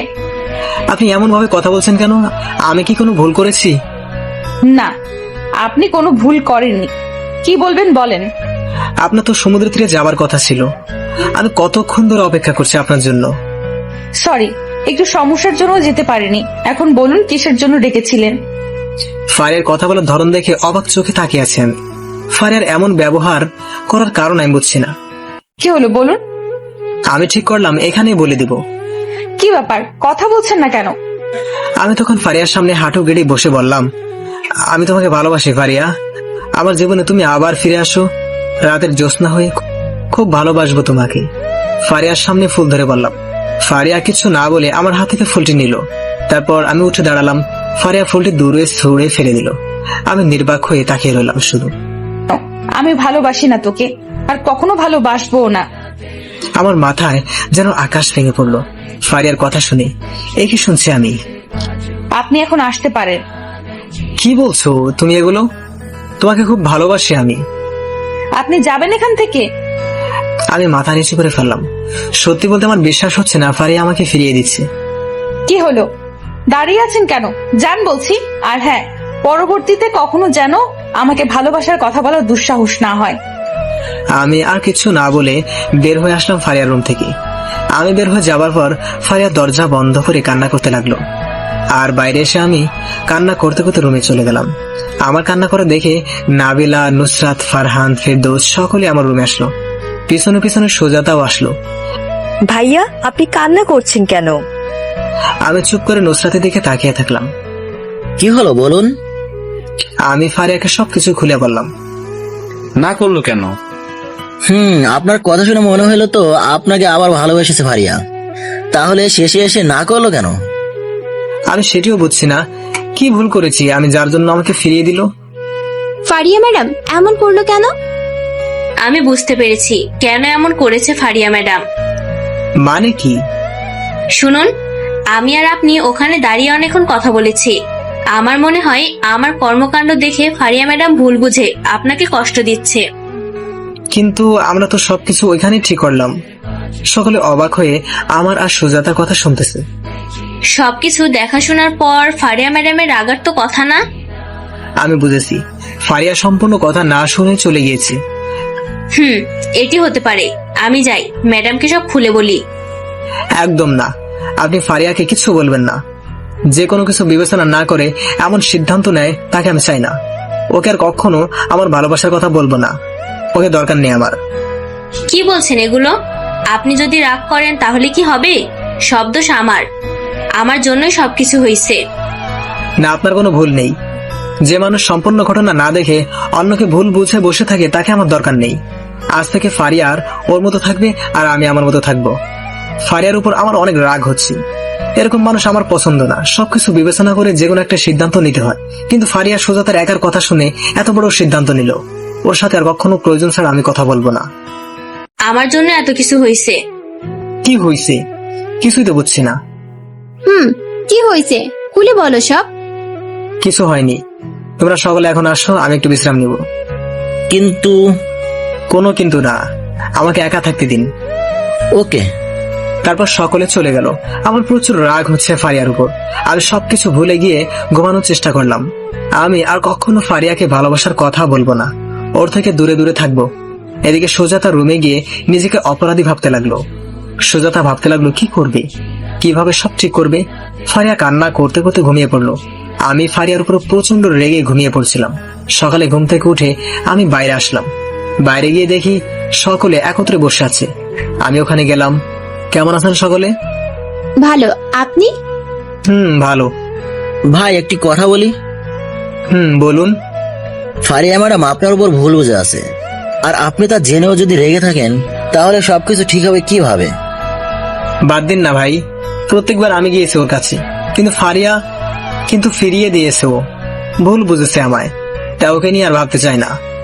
কিন্তু ভাইয়া, এভাবে কি চলবে? চলবে না মানে? চলবে। এখন ওর কথা বলা বাদ দিন। ওই দেখেন ফারিয়া ম্যাডাম আসতেছে। আমি দেখলাম ফারিয়া আমার কাছে আসলো, কিন্তু ফারিয়ার চোখের নিচে কালো দাগ স্পষ্ট বোঝা যাচ্ছে। সারা রাত যে ফারিয়া কেঁদেছে আমি বুঝেছি। ও হাজার কাঁদলেও ওকে আর কখনো ভালোবাসবো না আমি। ফারিয়ার সাথে আমি দূরে গিয়ে দাঁড়ালাম। ফারিয়া আমার কাছে এসে বলল, শুনুন, সকলে আজ বিকেলে আমরা ফিরে যাচ্ছি, সকলে প্রস্তুত থাকবেন। ফারিয়া কথাটি বলেই চলে গেল। ফারিয়ার কথা শুনে সকলে তো অবাক, কারণ 10 দিনের জন্য এসে 5 দিনই ফিরে যাবে বলে। আমি জানি আমার জন্য ফারিয়া ফিরে যাচ্ছে, এতে আমার কি? ফিরে গেলে যাবো ফিরে। আমরা সকলে যার যার মতো রেডি হয়ে নিলাম, কিন্তু যাবার 1 ঘন্টা আগে আমার লতার কথা মনে পড়ে। আমি দ্রুত লতার কাছে যাই। লতার কাছে গিয়ে, ভাইয়া তুমি? আরে বাবা, কেমন আছো? জি আন্টি ভালো, আপনি কেমন আছেন? বাবা ভালো। তো একটু আগে ফারিয়া আসলো, তুমি তো আসলে না। ও, ফারিয়া আসছিল। ভাইয়া, তোমরা চলে যাবে ভাইয়া? মন চাচ্ছে না, কিন্তু যেতে তো হবেই। তুমি ভালো থেকো বোন। ভাইয়া, তোমাকে খুব মনে পড়বে আমার, যেও না ভাইয়া। কান্না করো না পাগলি, আমি তো প্রত্যেকদিন ফোন দিব। সত্যি দিবা তো? আর আবার আসবা ভাইয়া? অবশ্যই আসবো। এবার পাপ্পি দাও আর উঠিও বলো। আই লাভ ইউ ভাইয়া। I love you too. লতাকে জড়িয়ে দেবে। তারপর, আন্টি আমার সময় হয়ে যাচ্ছে, আমি তাহলে আসি আজ। আচ্ছা বাবা, দেখে শুনে যেও বাবা। আর লতা, তুমি কিন্তু ভালো মতো পড়াশোনা করবা কিন্তু। আচ্ছা ভাইয়া। আমি তাহলে আসি এখন। তারপর আমি লতার হাতে কিছু টাকা দিয়ে চলে আসলাম। বাসায় আসার আগে বাবা মার আর রোদেলার জন্য কিছু জামা কাপড় কিনে নিয়ে যাই। যাওয়ার সময় তেমন কারোর সাথে কথা বলিনি, আর মজাও হয়নি। বাসায় যাওয়ার পর আমাকে দেখে বাবা মা অনেক খুশি হয়। তারপর ওদের জন্য আনা জিনিসগুলো ওদেরকে দিলাম। এরপর 2 দিন কেটে গেল। সুজাতার সাথে তেমন কথা হয় না, আর ফারিয়ার সাথে তো হয়ই না। কিন্তু 2 দিন পর অফিসে যাবার পর সুজাতা আমার কাছে এসে বলল, ভাইয়া, আপনাকে বিশেষভাবে দাওয়াত রইল আমার বাসায়। দাওয়াত কিসের জন্য? আমার বিবাহ। কি, তোমার বিয়ে? আসবেন কিন্তু। তোমার বিয়ে আর আমি আসবো না, থাকি হয়। ভাইয়া, আপনি থাকুন, সবাইকে দাওয়াতটা দিয়ে আসি। এই বলে সুজাতা সবাইকে দাওয়াত দিতে গেল। সুজাতা যতই হাসি খুশিতে বিয়ে করুক না কেন, আমার বুঝতে অসুবিধা হলো না সুজাতা আমাদের সমস্যাটা মেটানোর জন্য নিজে বিয়ে করতেছে। কিন্তু আমি যে আর ফারিয়াকে ভালোবাসবো না, এটি হয়তো সুজাতা জানে না। দাওয়াত দিতে গিয়ে সুজাতা ফারিয়ার রুমে গেল। ম্যাম, আসবো? জি আসুন। ম্যাম, আমার বিবাহ আগামী শুক্রবার। আপনাকে সহ পরিবারে দাওয়াত রইল ম্যাডাম। কারণ ফারিয়া মনে করছে আমার সাথে বিয়ে। ভয় পাবেন না ম্যাডাম, আপনি যার সাথে মনে করছেন তার সাথে আমার বিয়ে না। মানে ভয় পাবো কেন? আর কি বলছো তুমি এগুলো? ম্যাডাম, আপনি ভালো করেই জানেন আমি কি বলতে চাচ্ছি। আসলে ম্যাডাম, আমি সেদিন আলাউদ্দিন ভাইকে প্রপোজ ঠিকই করেছিলাম, কিন্তু উনি আমাকে গ্রহণ করেনি। কারণ উনি আমাকে বলেছে ফারিয়াকে ছাড়া উনি কাউকে ভালোবাসতে পারবে না। কি বলছো তুমি এগুলো? ম্যাডাম, ঠিকই বলছি। আপনি সবকিছু না শুনে ওনাকে ভুল বুঝে ফিরিয়ে দিলেন। কি বলো তুমি? আমি এত বড় ভুল করলাম? এইসব আলাউদ্দিন ভাই জানার পর আপনার উপর অভিমান করে আছে, রেগে আছে আপনার উপর। ছি ছি, না বুঝে না জেনে আমি ওকে কষ্ট দিয়েছি। ম্যাডাম, আপনি চাইলে এখন আপনার ভালোবাসা দিয়ে ওনার কষ্ট দূর করতে পারেন। ও কোথায় এখন? খাবার খাওয়ার সময় এখন, হয়তো সকলে মিলে ক্যান্টিনে আছে। ওকে চলো ওখানে। এই বলে ফারিয়া দ্রুত আমার কাছে আসতে লাগলো। ফারিয়া আর সুজাত আমার কাছে আসলো। আমার সাথে ফারহাত, নাবিলারাও ছিল। আমি ফারিয়াকে দেখে ওখান থেকে উঠে যাচ্ছিলাম, তখন কোথায় যাচ্ছেন? আমি অনেকটা অবাক হয়ে উত্তর দিলাম, কেন? আমি কোথায় যাচ্ছি তা জেনে আপনি কি করবেন? ফারিয়া বুঝতে পারলো আমি বেশ রেগে আছি। না, আসলে আপনাদের সকলের সাথে কিছু কথা ছিল। ওহ, আমি এখানে আছি, বলুন আপনি। ফারহাদ ভাই আমাকে ইশারা দিচ্ছিল যাতে আমি ভালোভাবে কথা বলি, কিন্তু ফারিয়াকে ভয় পাওয়ার সময় আমার আর নেই। আপনাদের বস মানে আমার বাবা আপনাদের সবাইকে দাওয়াত দিতে বলেছে। আগামীকাল আমাদের বাসায় আপনাদের সকলের দাওয়াত। ম্যাডাম, কিসের দাওয়াত? আমি জানি কিসের দাওয়াত।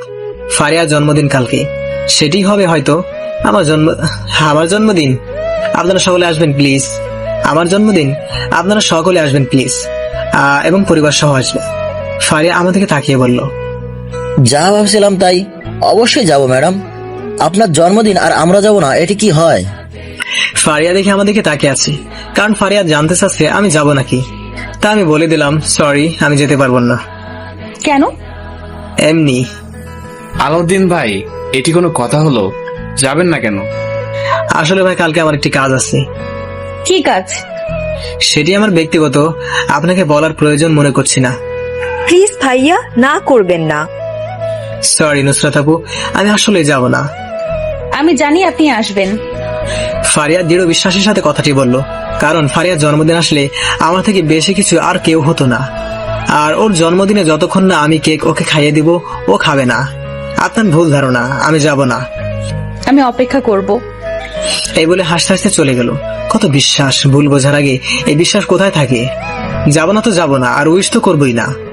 ফারিয়া চলে যাবার পর, ভাইয়া, আপনি যাবেন না কেন? এমনি আপনারা গিয়ে ঘুরে আসেন। শুনুন, আপনি না গেলে আমরা কেউ যাব না। সুজাতার কথা শুনে আমি অবাক। সুজাতা ঠিকই বলছো, আমরা কেউ যাব না যদি আপনি না যান। এটি কেমন কথা? আমি যাব না বলে আপনারাও কেউ যাবেন না কেন? সেটি আপনাকে জানতে হবে না। এখন আপনি বলুন, যাবেন কি যাবেন না?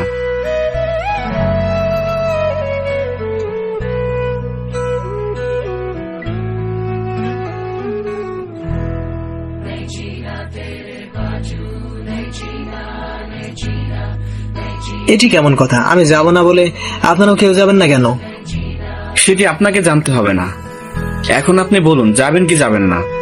ভেবে বলবেন। বলুন, যাবেন নাকি যাবেন না? পড়েছে বিপদে, তবে আমার একটি শর্ত মানলে যেতে পারি। কি শর্ত? ওখানে যাবার পর আমাকে আপনারা কেউ কোনো বিষয়ে জোর করতে পারবেন না। আচ্ছা ঠিক আছে, জোর করব না। তাহলে যাব। ফারিয়া ভেবেছে আমি ওকে সবার আগে উইশ করব, প্রথমে কেন শেষে উইশ করব না, আর কেক খাইয়েও দিব না। সবার জোরাজুরিতে যেতে রাজি হলাম।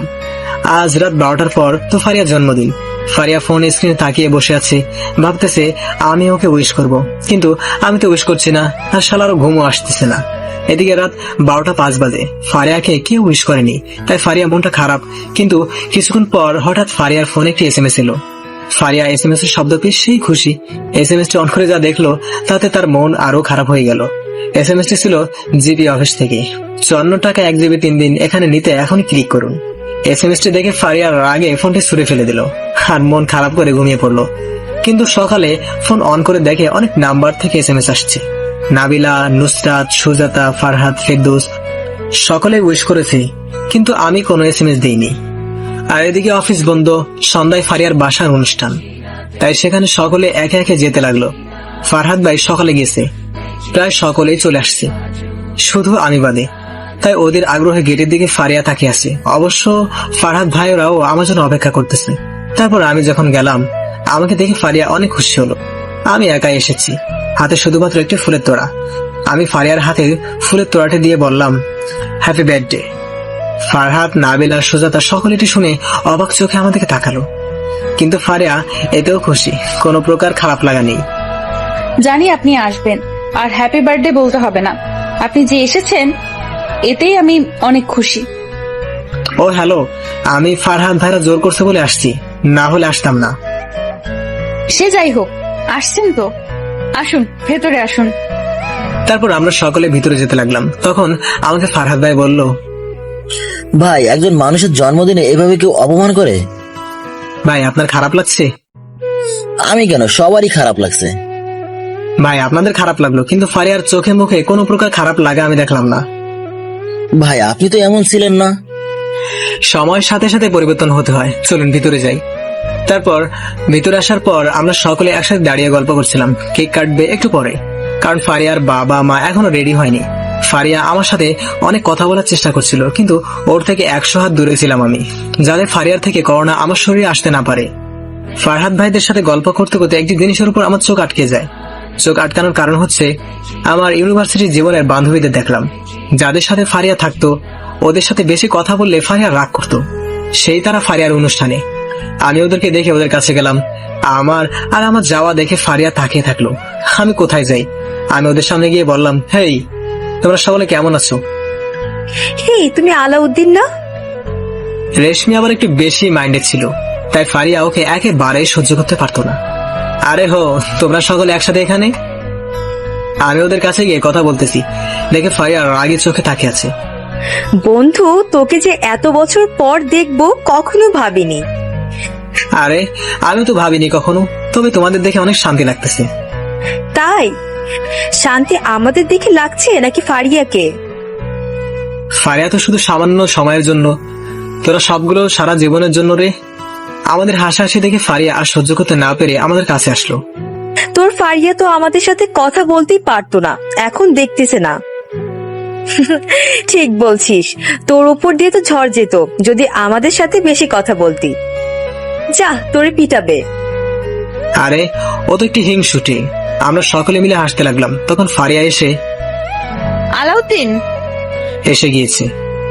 যা, তোরে পিটাবে। হ, যা।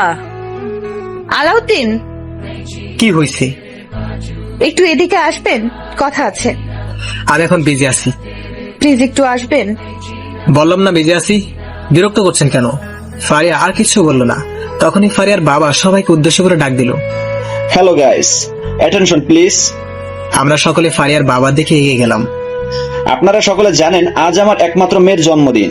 আপনারা সকলে এখানে আসছেন, আমরা অনেক খুশি হয়েছি। অনেক ধন্যবাদ আপনাদের। ফারিয়া তার বাবা মায়ের কাছে গেল, সকলের সামনে এগিয়ে গেল, আর আমি সবার পিছনে দাঁড়িয়ে শুনতেছি সব। আর ফারিয়া ড্যাব ড্যাব করে আমার দিকে তাকিয়ে আছে।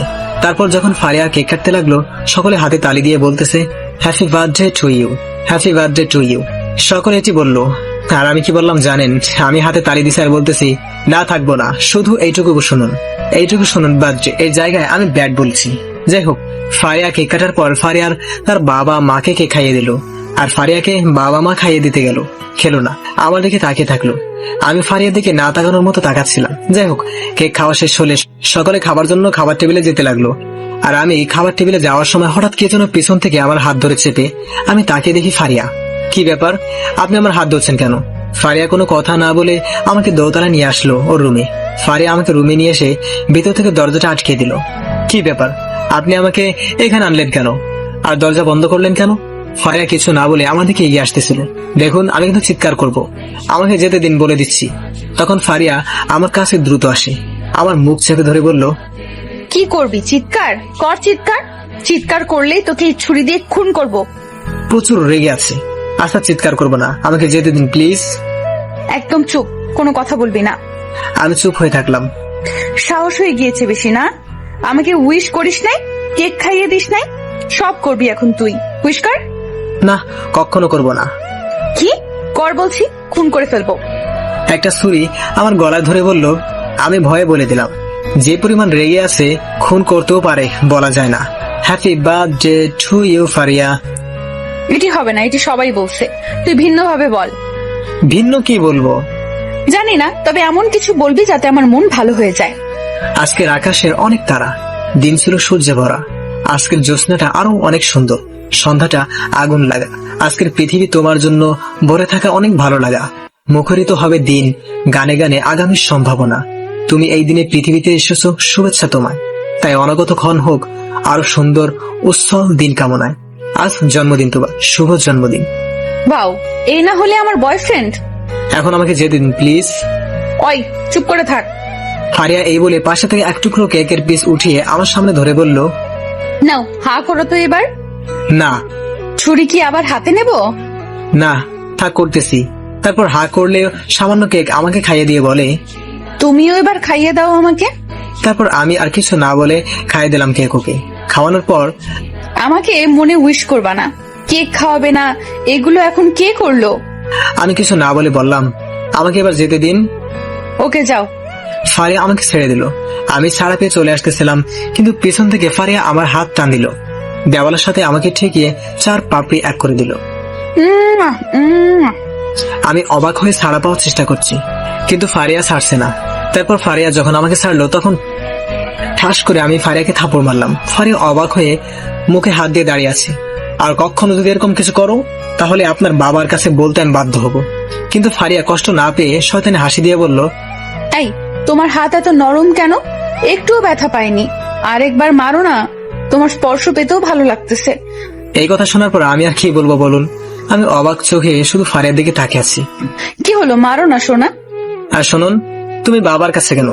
তুমি যদি দেশের প্রধানমন্ত্রীর কাছে গিয়ে নালিশ করো, তবুও তোমার পিছু আমি ছাড়ছি না।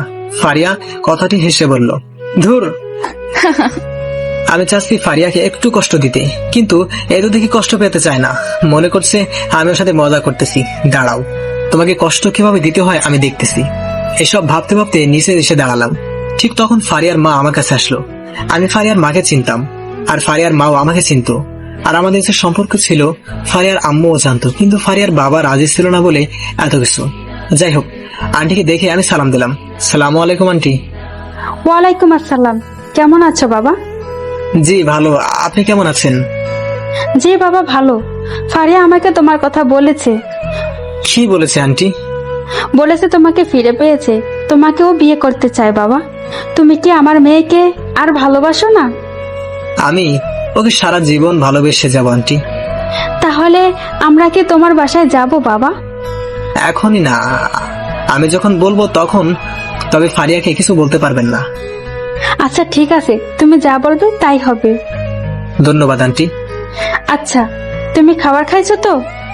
আপনার মেয়ে যা খাওয়াইছে তাতে 2 দিন না খেলেও চলবে। কিছু বললে বাবা? না আন্টি, কিছু না। আমি খাবার খেয়েছি আন্টি। মিথ্যা বললাম, কারণ সত্য বললে খেতে জোর করবে। যা খেয়েছি এরপর আর খেতে হবে না। ওহো, আসো তোমাকে ফারিয়ার সাথে কথা বলিয়ে দেই। না আজ না, আজ আমি আসি, বাসায় যেতে হবে। আচ্ছা ঠিক আছে। তারপর বিদায় নিয়ে বাসায় আসতে যাব। তখন সামনে দেখি ফারহাদ ভাইরা সকলে একত্রে দাঁড়িয়ে আছি। আমাকে দেখে, কি ভাই, শ্বশুর বাড়ি খাবার কেমন খেলেন? আরে হবু শ্বশুর বাড়ি। আমি হবু শ্বশুর বাড়ি থেকে যা খেয়েছি না, তা কোনো হবু জামাই খাইনি। ও কি খাইলেন ভাই? আমরা যা খেয়েছি তাই খাইছেন না? সেটি বলা যাবে না ভাই। এই বলে হাসতে হাসতে চলে আসলাম আমি। বাসায় আসার পর ঘুমিয়ে পড়লাম। আমাদের পরিবারের অভাব অনেকটা কমেছে, অনেকটা শান্তিতে এখন আমি ঘুমাতে পারি। নিজেকে এখন বড় ছেলে মনে হয় পরিবারের। যাই হোক, পরের দিন সকালে উঠে অফিসে যাবার পর আরেকটা ঘটনা ঘটলো। এখন আমি অফিসের কাজ বুঝি, আর ভালো মতো কাজও করতে পারি। অফিসে যাবার পর সিটে গিয়ে বসার সাথে সাথে পিয়ন এসে হাজির। স্যার, আপনাকে ম্যাডাম ডাকে। ওহো চাচা, দেখুন ঘেমে গোসল করে ফেলছি, এখনই আসলাম। ম্যাডামকে গিয়ে বলুন যেতে পারবো না, কারণ এই গরমে বাসে করে আসা অনেক কষ্টকর। যারা আসে তারাই বলছে। ওকে স্যার, গিয়ে বলতেছি। এই না থাক, আমি যাচ্ছি। ওকে। আমার অবস্থা থেকে সোজাদা মিটমিট করে হাসতেছিল। হাসি আসতেছে তাই না? বিপদে পড়ছি আমি, হাসি তো আসবেই। পাজেটাকে বিয়ে করিনি তাতেই এত প্যারা দেয়। বিয়ে করলে জীবন তেজপাতা করতো আমার। আহারে কি দুঃখ। কি পরিমাণ ফাজিল, মজা নিচ্ছেন তো? পৃথিবীর প্রত্যেকটা মেয়েই প্যারা দেয়। হা হা হা। আবার ফারহাদ ফেরদৌস ভাইদের পার হয়ে যাওয়ার সময়, ভাই তোমার তো চাঁদ কপাল, সুন্দরী ম্যাডাম বারবার তোমাকে ডাকে। এরকম যদি আমাকে ডাকতো কেউ, কতই না ভালো হতো। ধুর আপনারাও না। এই বলে ঘামের শরীর নিয়ে ফারিয়ার রুমে গেলাম। ম্যাডাম আসবো? অবশ্যই। ম্যাডাম আমাকে ডেকেছেন? ফারিয়া আমাদেরকে তাকিয়ে, এই কি অবস্থা তোমার? এত ঘেমেছো কেন? এই বলে সিট থেকে উঠে আমার কাছে আসলো। সমস্যা নেই, আপনি বলুন। সমস্যা নেই বলে? আমার সোনা পাখির এই অবস্থা সমস্যা নেই মানে? এই কি করছেন আপনি? আমি বাধা দেওয়ার চেষ্টা করি। বাধা দেবার চেষ্টা করবা তো কপালে কষ্ট আছে। ফারিয়া ওর ওড়না দিয়ে মুছে দিতে লাগলো। আপনি কি করছেন এগুলো? এই যে ঠান্ডা হাওয়া একটু পর ঠিক হয়ে যেত। চুপ। ধমক দিয়ে আমাকে চুপ করিয়ে আমার ঘাম মুছে দিল। আচ্ছা এখন বলুন কেন ডাকছেন? এমনি ডেকেছি তোমাকে দেখার জন্য। ম্যাডাম আপনি কি শুরু করছেন এগুলো? প্লিজ এগুলো বন্ধ করুন। ওকে, আমাকে ভালোবাসো আর বিয়ে করো, তাহলে করব বন্ধ। ম্যাডাম দেখুন, আপনি কিন্তু বেশি বাড়াবাড়ি করছেন। অফিসে এগুলো কি শুরু করছেন? আমার অফিস আমি বুঝবো, তোমার ভাবতে হবে না। রাজি হয়ে যাও, সবকিছু আগের মতো চলবে। ধুর, এ বলে চলে আসতেছিলাম। তাই শুনুন। জি বলুন। তোমার বাড়িতে কিছু লোক যাবে সন্ধ্যায়, তারা তোমার বাড়ি তৈরি করে দিবে। তোমরা যেভাবে বলবে তারা সেভাবে বাড়ি তৈরি করে দিবে। হোয়াট? অবাক হবার কিছু নেই, টাকার টেনশন করবেন না, শুধু তোমার মন মতো বাড়ি তৈরি করবেন। ম্যাডাম আপনি কি মনে করছেন সবকিছু আপনার মন মতো চলবে? শুনুন, আমরা গরিব হতে পারি কিন্তু কারো দয়ার পাত্র হতে চাই না। বেশি কথা বলবে না, যা বলছি তাই শুনবা। সরি ম্যাডাম, আমি পারবো না কারো দয়ার পাত্র হতে। আমি কাজ ছেড়ে দিতে রাজি আছি কিন্তু কারো দয়ার পাত্র হতে পারবো না। বুঝলাম, তোমার মান সম্মানে বাড়তেছে। তাই গরিব হতে পারি কিন্তু মান সম্মান তো আছে। ওকে, তোমার বেতন কত জানো? জি 20,000। ওকে, অফিস থেকে তোমাদের জন্য বাড়ি তৈরি করে দিচ্ছি, তবে মাসে মাসে তোমার বেতন থেকে কিছু টাকা করে অফিস থেকে কেটে রাখবে। আশা করি এখন তোমার কোনো আপত্তি থাকবে না। যদি এভাবে কেটে রাখেন তাহলে আমার কোনো সমস্যা নেই। ওকে, কেটে রাখা হবে। এখন আপনি আসুন। ওকে ধন্যবাদ। আমি এই বলে বেরিয়ে আসলাম। আর এইভাবেই আমাদের দিন চলতে লাগলো। ফারিয়ার মিষ্টি অত্যাচার আমার খুব ভালো লাগছিল, কিন্তু ওকে যতই অপমান করি ও ততই মজা করে। যতই আমি কঠোর হই ফারিয়া ততই নরম হয়। আর এদিকে আমাদের সুন্দর একটি বাড়িও হয়ে গেল। বোনের এখন গোসল করতে কোনো সমস্যা হয় না। অনেক খুশি আমার বাবা মা আর বোন, ওদের মুখে সর্বদা এখন হাসি থাকে, যেদিন আমি সব সময় দেখতে চেয়েছি। যাই হোক, আমাদের বাড়ি তৈরি সম্পূর্ণ কাজ শেষ হলে বাসা থেকে বাবা মা বিয়ের প্রেসার দিচ্ছিল, তাই আমি সবকিছু বাবা মা বোনকে খুলে বললাম। তারা তো ফারিয়াকে বউ করে ঘরে আনার জন্য পাগল হয়ে উঠেছে। সবকিছু শোনার পর তারপর আমি একটি প্ল্যান করি। বাবা মা এবং ফারিয়ার বাবা মাকে নিয়ে প্ল্যান অনুযায়ী আমি অফিসে গেলাম। অফিসে যাবার পর প্রথমেই ফারিয়ার রুমে গেলাম। ম্যাডাম আসবো? সোনা আসো। কি ফাজিল, আমাকে সর্বদা সোনা বলে ডাকে। দাঁড়াও, তোমার খুশি বের করতেছি। ম্যাডাম আমার বাসায় আপনার ইনভাইট রইল আগামী বৃহস্পতিবার। আমি ফারিয়ার হাতে সুন্দর একটি কার্ড ধরিয়ে দিলাম। কিসের ইনভাইট? আমার বিয়ে। হোয়াট? ফারিয়ার হাত থেকে কার্ডটি পড়ে গেল। জি ম্যাডাম আসবেন কিন্তু। কি বলছো তুমি এগুলো? ঠিকই বলছি, আসবেন ম্যাডাম। আসি এখন, সবাইকে ইনভাইট করতে হবে। আপনাকে প্রথম করলাম। আমি এই বলে রুমের বাইরে চলে আসলাম। রুমের বাইরে আসার পর ফারিয়া রুম থেকে বের হয়ে এসে পিছন থেকে বলল, ওই দাঁড়া। ফারিয়া রেগে গেছে প্রচুর। রাগলে রাগুক, আবার নরম হওয়া যাবে না। ফারিয়া আমার কাছে এসে আমার কলার ধরলো, তারপর বলল, কুত্তা, তুই আমাকে ছাড়া অন্য কাউকে বিয়ে করবি? আমি তোকে অন্য কারো হতে দিব না। ফারহাদ ভাইরা সকলে অবাক চোখে আমাদের দিকে তাকিয়ে আছে। ম্যাডাম আপনি এগুলো কি করছেন? সকলে দেখতেছে, ছাড়ুন আমাকে। না, ছাড়বো না। তুই একে বল, তুই আমাকে ছাড়া কাউকে বিয়ে করবি না? শুনুন, আমার জীবন, আমি যাকে ইচ্ছা বিয়ে করব, তাতে আপনার কি? কি বললি? যা শুনছেন তাই বলছি। অনেক হয়েছে আর না। আপনাকে আমার আর ভালো লাগে না, বিরক্তিকর লাগে। কি বললেন? যা শুনেছেন তাই বলছি। আমাকে প্লিজ আর বিরক্ত করবেন না। ওকে, ভালো থাকবেন। পারলে আমাকে ক্ষমা করে দিবেন। আপনার কাছে হাত জোর করে ক্ষমা চাচ্ছি। ফারিয়া এই বলে কান্না করতে করতে অফিস থেকে চলে গেল। ফারিয়া চলে যাওয়ার পর, ভাই আপনি এটা কি করলেন? ভাই আপনার কাছ থেকে এটি আশা করিনি। আরে শুনুন কাহিনী কি। আমি এই বলে সবাইকে সবকিছু খুলে বললাম। সবকিছু শোনার পর সকলে হাসতে লাগলো। ভাই বুদ্ধিটা সেই হয়েছে। আমরা সকলে মিলে হাসাহাসি করতেছিলাম। তখন আমার ফোনটা বেজে উঠলো। ফারিয়ার মা ফোন করেছে। ফোনটা রিসিভ করলাম আমি। হ্যালো আন্টি, বলুন। বাবা তুমি কোথায়? আমি তো অফিসে। কেন, কি হয়েছে? বাবা ফারিয়া তো কান্না করতে করতে বাসায় এসে ওর রুমে ঢুকে রুমের দরজা বন্ধ করে ভাঙচুর করতেছে। কি বলেন? বাবা তুমি তাড়াতাড়ি আসো, ফারিয়া অনেক রাগী, যদি নিজের কিছু করে ফেলে। আচ্ছা আমি আসতেছি। আমি দ্রুত ফারিয়ার বাড়ির দিকে যেতে লাগলাম। একটু বেশি করে ফেলেছি আজ। ফারিয়া অনেক রাগী, পাগলিটা যদি নিজের কিছু করে ফেলে। এসব ভাবতে ভাবতে দ্রুত ফারিয়ার বাসায় গেলাম। ফারিয়ার বাসায় যাবার পর, আন্টি ফারিয়া কোথায়? বাবা তুমি এসেছো? ওই যে দেখো ওর রুমের দরজা আটকে রুমের মধ্যে ভাঙচুর করতেছে। আমি ফারিয়ার রুমের কাছে যাওয়ার পর রুমের মধ্য থেকে কান্নার আর মাঝে মধ্যে কিছু ভাঙার শব্দ আসতেছিল। আমি আর দেরি না করে ফারিয়াকে ডাক দিলাম। ফারিয়া। ভিতরে ফারিয়ার কান্নার শব্দ বন্ধ হয়ে গেল। ফারিয়া দরজা খোলো। রুমের মধ্য থেকে কোনো সাড়ার শব্দ পাচ্ছি না। কি হলো, দরজা খোলো বলছি। এরপর হঠাৎ ঠাস করে এক শব্দ হলো। শব্দটি ছিল ফারিয়ার দরজার উপর কোনো কিছু ছুঁড়ে মারছে। বুঝতে পারলাম আমার উপর প্রচুর রেগে আছে। তাই আমি একটু নরম হয়ে বললাম, সোনা পাখি দরজাটা একটু খোলো না। আমি আগে সোনা পাখি বলে ফারিয়াকে ডাকতাম।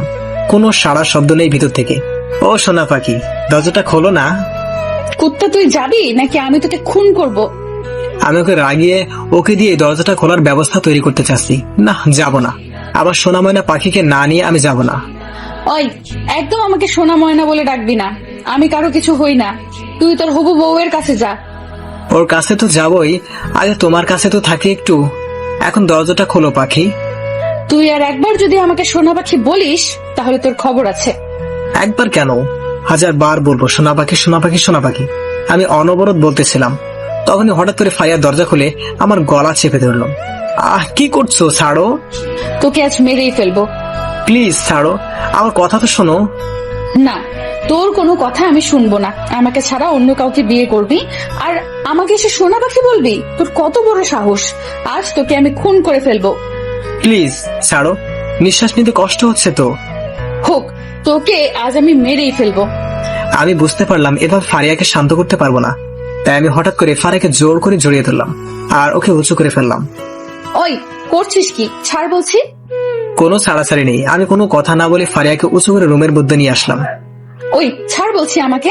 তোর হবু বউয়ের কাছে যা। আমি ফারিয়াকে নিচে নামিয়ে দেওয়ালের সাথে চেপে ধরলাম ওর 2 হাত। ওই একদম আমার কাছে আসবি না, ভালো হবে না কিন্তু। ফারিয়া ছাড়া পাওয়ার চেষ্টা করছিল, কিন্তু আমি ওকে জোরে চেপে ধরে রেখে ওকে কিস করলাম। ফারিয়া নিজে ছাড়ানোর চেষ্টা করতেছে, কিন্তু আমি ওকে আরো শক্ত করে চেপে ধরলাম। কিছুক্ষণ থাকার পর ফারিয়াকে ছেড়ে দিলাম। ছাড়া পাওয়ার সাথে সাথে, কুত্তা বিলাই হনুমান বানর হাতি, তুই আমাকে কিস। আমি কিছু না বলে ওর ঠোঁটে যাতে কিছু না বলতে পারে। চুপ থাকো, আমি যা বলছি তা মন দিয়ে শোনো। ফারিয়া চুপ থাকলো আর ওর ঠোঁটের উপর আমার আঙ্গুল। তোমাকে ছাড়া যদি অন্য কাউকে বিয়ে করার ইচ্ছা থাকতো তাহলে এতদিনে বাবা হয়ে যেতাম। ফারিয়া অবাক চোখে তাকিয়ে থাকলো। শোনো, তুমি কার্ডটি খুলে দেখতে পারতে কার সাথে আমার বিয়ে ঠিক হয়েছে। আমি তখন কার্ডটি খুলে ফারিয়াকে দেখালাম। ফারিয়া অবাক চোখে তাকিয়ে আছে কার্ডের দিকে, কারণ কার্ডে আমার আর ফারিয়ার ছবি দিয়ে বিবাহের কার্ডটি তৈরি করা হয়েছে। কি দেখছো তো? তোমার এই খারাপ অভ্যাসটি পরিবর্তন করতে হবে। সবকিছুতেই না দেখে রেগে আগুন হয়ে থাকো। তুই তো আমাকে পরে কত কিছু বললি সকলের সামনে, আমার কি খারাপ লাগে না? ঠিকই তো, ওর সাথে তো পরে খারাপ ব্যবহার করছি। আচ্ছা সরি, ভুল হয়ে গেছে আমার। আমিও সরি। এখন নিচে চলো, আঙ্কেল আন্টি অপেক্ষা করতেছে। তুমি দেখো আমার হাতে কি হয়েছে, এত জোরে কেউ ধরে? ফারিয়ার সাদা হাত দেখে লাল হয়ে গিয়েছে। উঠতেছে, এইভাবে কেউ কিস করে শয়তান?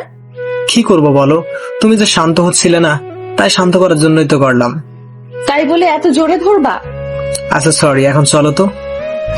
চলো। তারপর আমি আর ফারিয়া নিচে আসলাম। নিচে আসার পর দেখি আঙ্কেল আন্টি বসে আছে। আঙ্কেল আমাকে দেখে বলল, বাবা তুমি আমাকে ক্ষমা করে দিও। প্রথমে যদি তোমাকে ফিরিয়ে না দিতাম তাহলে এত কিছু হতো না, আর তোমাদের দুজনকে কষ্ট পেতেও হতো না।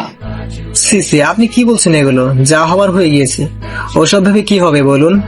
শ্বশুর বাংলা সিনেমার মতো ভিলেনের কাজ করে এখন শেষে এসে ক্ষমা চাচ্ছে। বাবা, তুমি ক্ষমা চেয়ে আমাদের ছোট করো না। আচ্ছা আমি তাহলে আজ আসি। বাবা। তারপর আমি চলে আসলাম এবং সময় মতো আমার আর ফারিয়ার বিয়ে হয়ে গেল। বিয়ের দিন ভাই বিয়ে তাহলে করেই ফেললেন? ভাইকে এতদিন ম্যাডাম অফিসে ক্লাস নিছে, আর এখন ভাই ম্যাডামের ক্লাস নেবে। আরে কি যে বলেন আপনারা। এই যে, লজ্জা পেতে হবে না, এখন রুমে যান, অনেক রাত হয়ে গিয়েছে। বেশি রাত হয়ে গেলে বিড়াল মারতে পারবেন না। ঠিক বলছেন ভাবি, যাও তুমি বিড়াল মারো গা, আর আমরা এদিকে বড় বিড়াল মারি। ফারহাদ ভাই ভাবির দিকে তাকিয়ে বলল, তাই বড় বিড়াল মারার খুব শখ না? কিন্তু বিড়াল মারবো, রুমে বিড়াল আসলো কোথা থেকে? আমি মনে মনে বললাম, সি বউয়ের সামনে বিড়াল মারবো? যদি না মারতে পারি তাহলে তো লজ্জা শরমের ব্যাপার। কি হলো, তুমি দাঁড়িয়ে আছো কেন? তুমিও কি আমাদের সাথে বড় বিড়াল মারবে নাকি? সে অনেক আগেই মেরেছে, এখন ছোট বিড়াল মারতে দাও। কি হলো, দাঁড়িয়ে আছো কেন? যাও। আমি তখন রুমের দিকে যেতে লাগলাম। রুমে যাওয়ার আগে বড় একটা বাঁশ নিলাম, কারণ বিড়াল না মারতে পারলে বউয়ের সামনে ছোট হতে হবে। আমি বাঁশ নিয়ে রুমে ঢুকে বাঁশটি পাশে রেখে রুমের দরজাটা বন্ধ করলাম। আর আমাকে দেখে ফারিয়া খাট থেকে নেমে এসে আমাকে সালাম করলো। এই কি করছো? সালাম করতে হবে না, আমার বুকে এসো। আমি ফারিয়াকে জড়িয়ে ধরলাম। ফারিয়াও কিছু না বলে আমাকে জড়িয়ে ধরলো। তারপর আমি ফারিয়াকে বললাম, এখানে চুপ করে দাঁড়াও। কেন? আমি আর কিছু না বলে বাঁশটি হাতে নিলাম আর লুঙ্গিটি কাঁচা মারলাম। ফারিয়া বাঁশ এসব দেখে ভয় পেয়ে বলল, এই তুমি বাঁশ দিয়ে কি করবা? আরে তুমি ভয় পাচ্ছ কেন? তোমাকে মারবো না। তো কি করবা? চুপচাপ দেখতে থাকো। এই বলে আমি বাঁশটি হাতে নিয়ে খাটের নিচে সোফার পাশে সব জায়গায় বিড়াল খুঁজতে লাগলাম। খুঁজতে খুঁজতে হয়রান হয়ে গেলাম, কোনো বিড়াল দেখলাম না। এই তুমি কি খুঁজছো, বলবা তো? আরে বলো না, ভাবি আসার সময় বললো বিড়াল মারতে হবে, কিন্তু বিড়াল তো রুমে নেই, মারবো কিভাবে? হায় আল্লাহ, কি হলো? তুমি বসে পড়লে কেন? কি হলো তোমার? বিড়াল কি তুমি মেরে ফেলছো? বিড়াল তো আমার মারার কথা না, তবে আজ এখন আমি বিড়াল মারবো। তুমি রেগে যাচ্ছ? ওকে, তোমাকে মারতে হবে না, আমিই মারবো। ওয়েট, ভাবির কাছে গিয়ে বলি বিড়াল রুমে নেই। ওই চুপ। এই তুমি আমার সাথে এমন করছো কেন? তো কি করব, বিড়াল মারা বোঝো না? তাহলে তো আমাকেই বোঝাতে হবে কিভাবে বিড়াল মারতে হয়। আমাকে একটু খুলে বলবে বিড়াল মারাটা আসলে কি? খুলে বলবো না, বিড়াল কিভাবে মারতে হয় দেখিয়ে দিচ্ছি। এরপর আর কি, ফারিয়া আমার উপর ঝাঁপিয়ে পড়লো। তখন আমি বুঝতে পারলাম বাসর ঘরে বিড়াল মারার কাহিনীটাকে। সকালে ঘুম ভাঙার পর দেখি বউ আমার ভেজা চুলে আয়নার সামনে বসে আছে।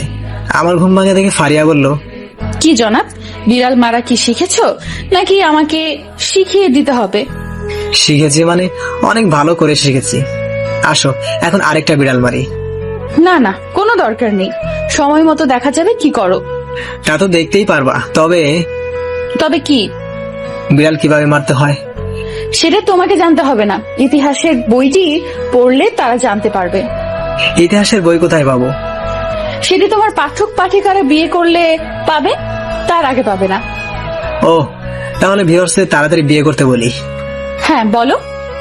শুনুন, আমার সকল ভিউয়ার্স দ্রুত বিয়ে করে ফেলুন, তারপর বিড়াল মারার কাহিনী জানতে পারবেন। কি করবেন তো বিয়ে, আর আমাকে দাওয়াত দিবেন। তারপর আপনাদের কাছ থেকে বিড়াল মারার কাহিনী শুনে আমি বাস্তবে বিয়ে করব। তুমি আসতেছো কেন? এই কি করছো, ছাড়ো। তোমার সকল পাঠক পাঠিকারা দেখছে তো। হো, তাই তো। আমার লক্ষ্যে ভিউয়ার্সরা একটু চোখটা বন্ধ করুন, একটু আদর করে আমার বউকে। মা এসে যাবে, ছাড়ো। তোমার মিষ্টি ঠোঁটের ছোঁয়া না নিলে দিনটি ভালো যাবে না। আমি এই বলে ফারিয়ার গোলাপি ঠোঁটে দুটি আবদ্ধ করে ফেললাম। মা যা, তুমি না অনেক দুষ্টু, সকলে তো দেখে ফেললো। সকলের চোখ বন্ধ ছিল তো। অনেকেই করেনি, তাই না করলো। একটু দেখলে কিছু হয় না। ফারিয়া কিছু না বলে আমার বুকে মাথা রাখলো। শোনো, কি? ভালোবাসি খুব। কাকে? তোমাকে। আমিও। কি? ভালোবাসি। কাকে? এই পাগলকে। আই লাভ ইউ পাগলি। আই লাভ ইউ টু পাগল। বেঁচে থাকুক এরকম হাজার ভালোবাসার গল্প। এভাবেই আমার ভালোবাসা ফিরে পেলাম আমার জীবনে। সত্যিকারের ভালোবাসা কখনোই হারায় না। হ্যালো ভিউয়ার্স, গল্পটি যদি আপনাদের ভালো লাগে অবশ্যই একটা লাইক করবেন, আর সামনে কেমন গল্প শুনতে চান অবশ্যই কমেন্ট করে জানাবেন। ধন্যবাদ।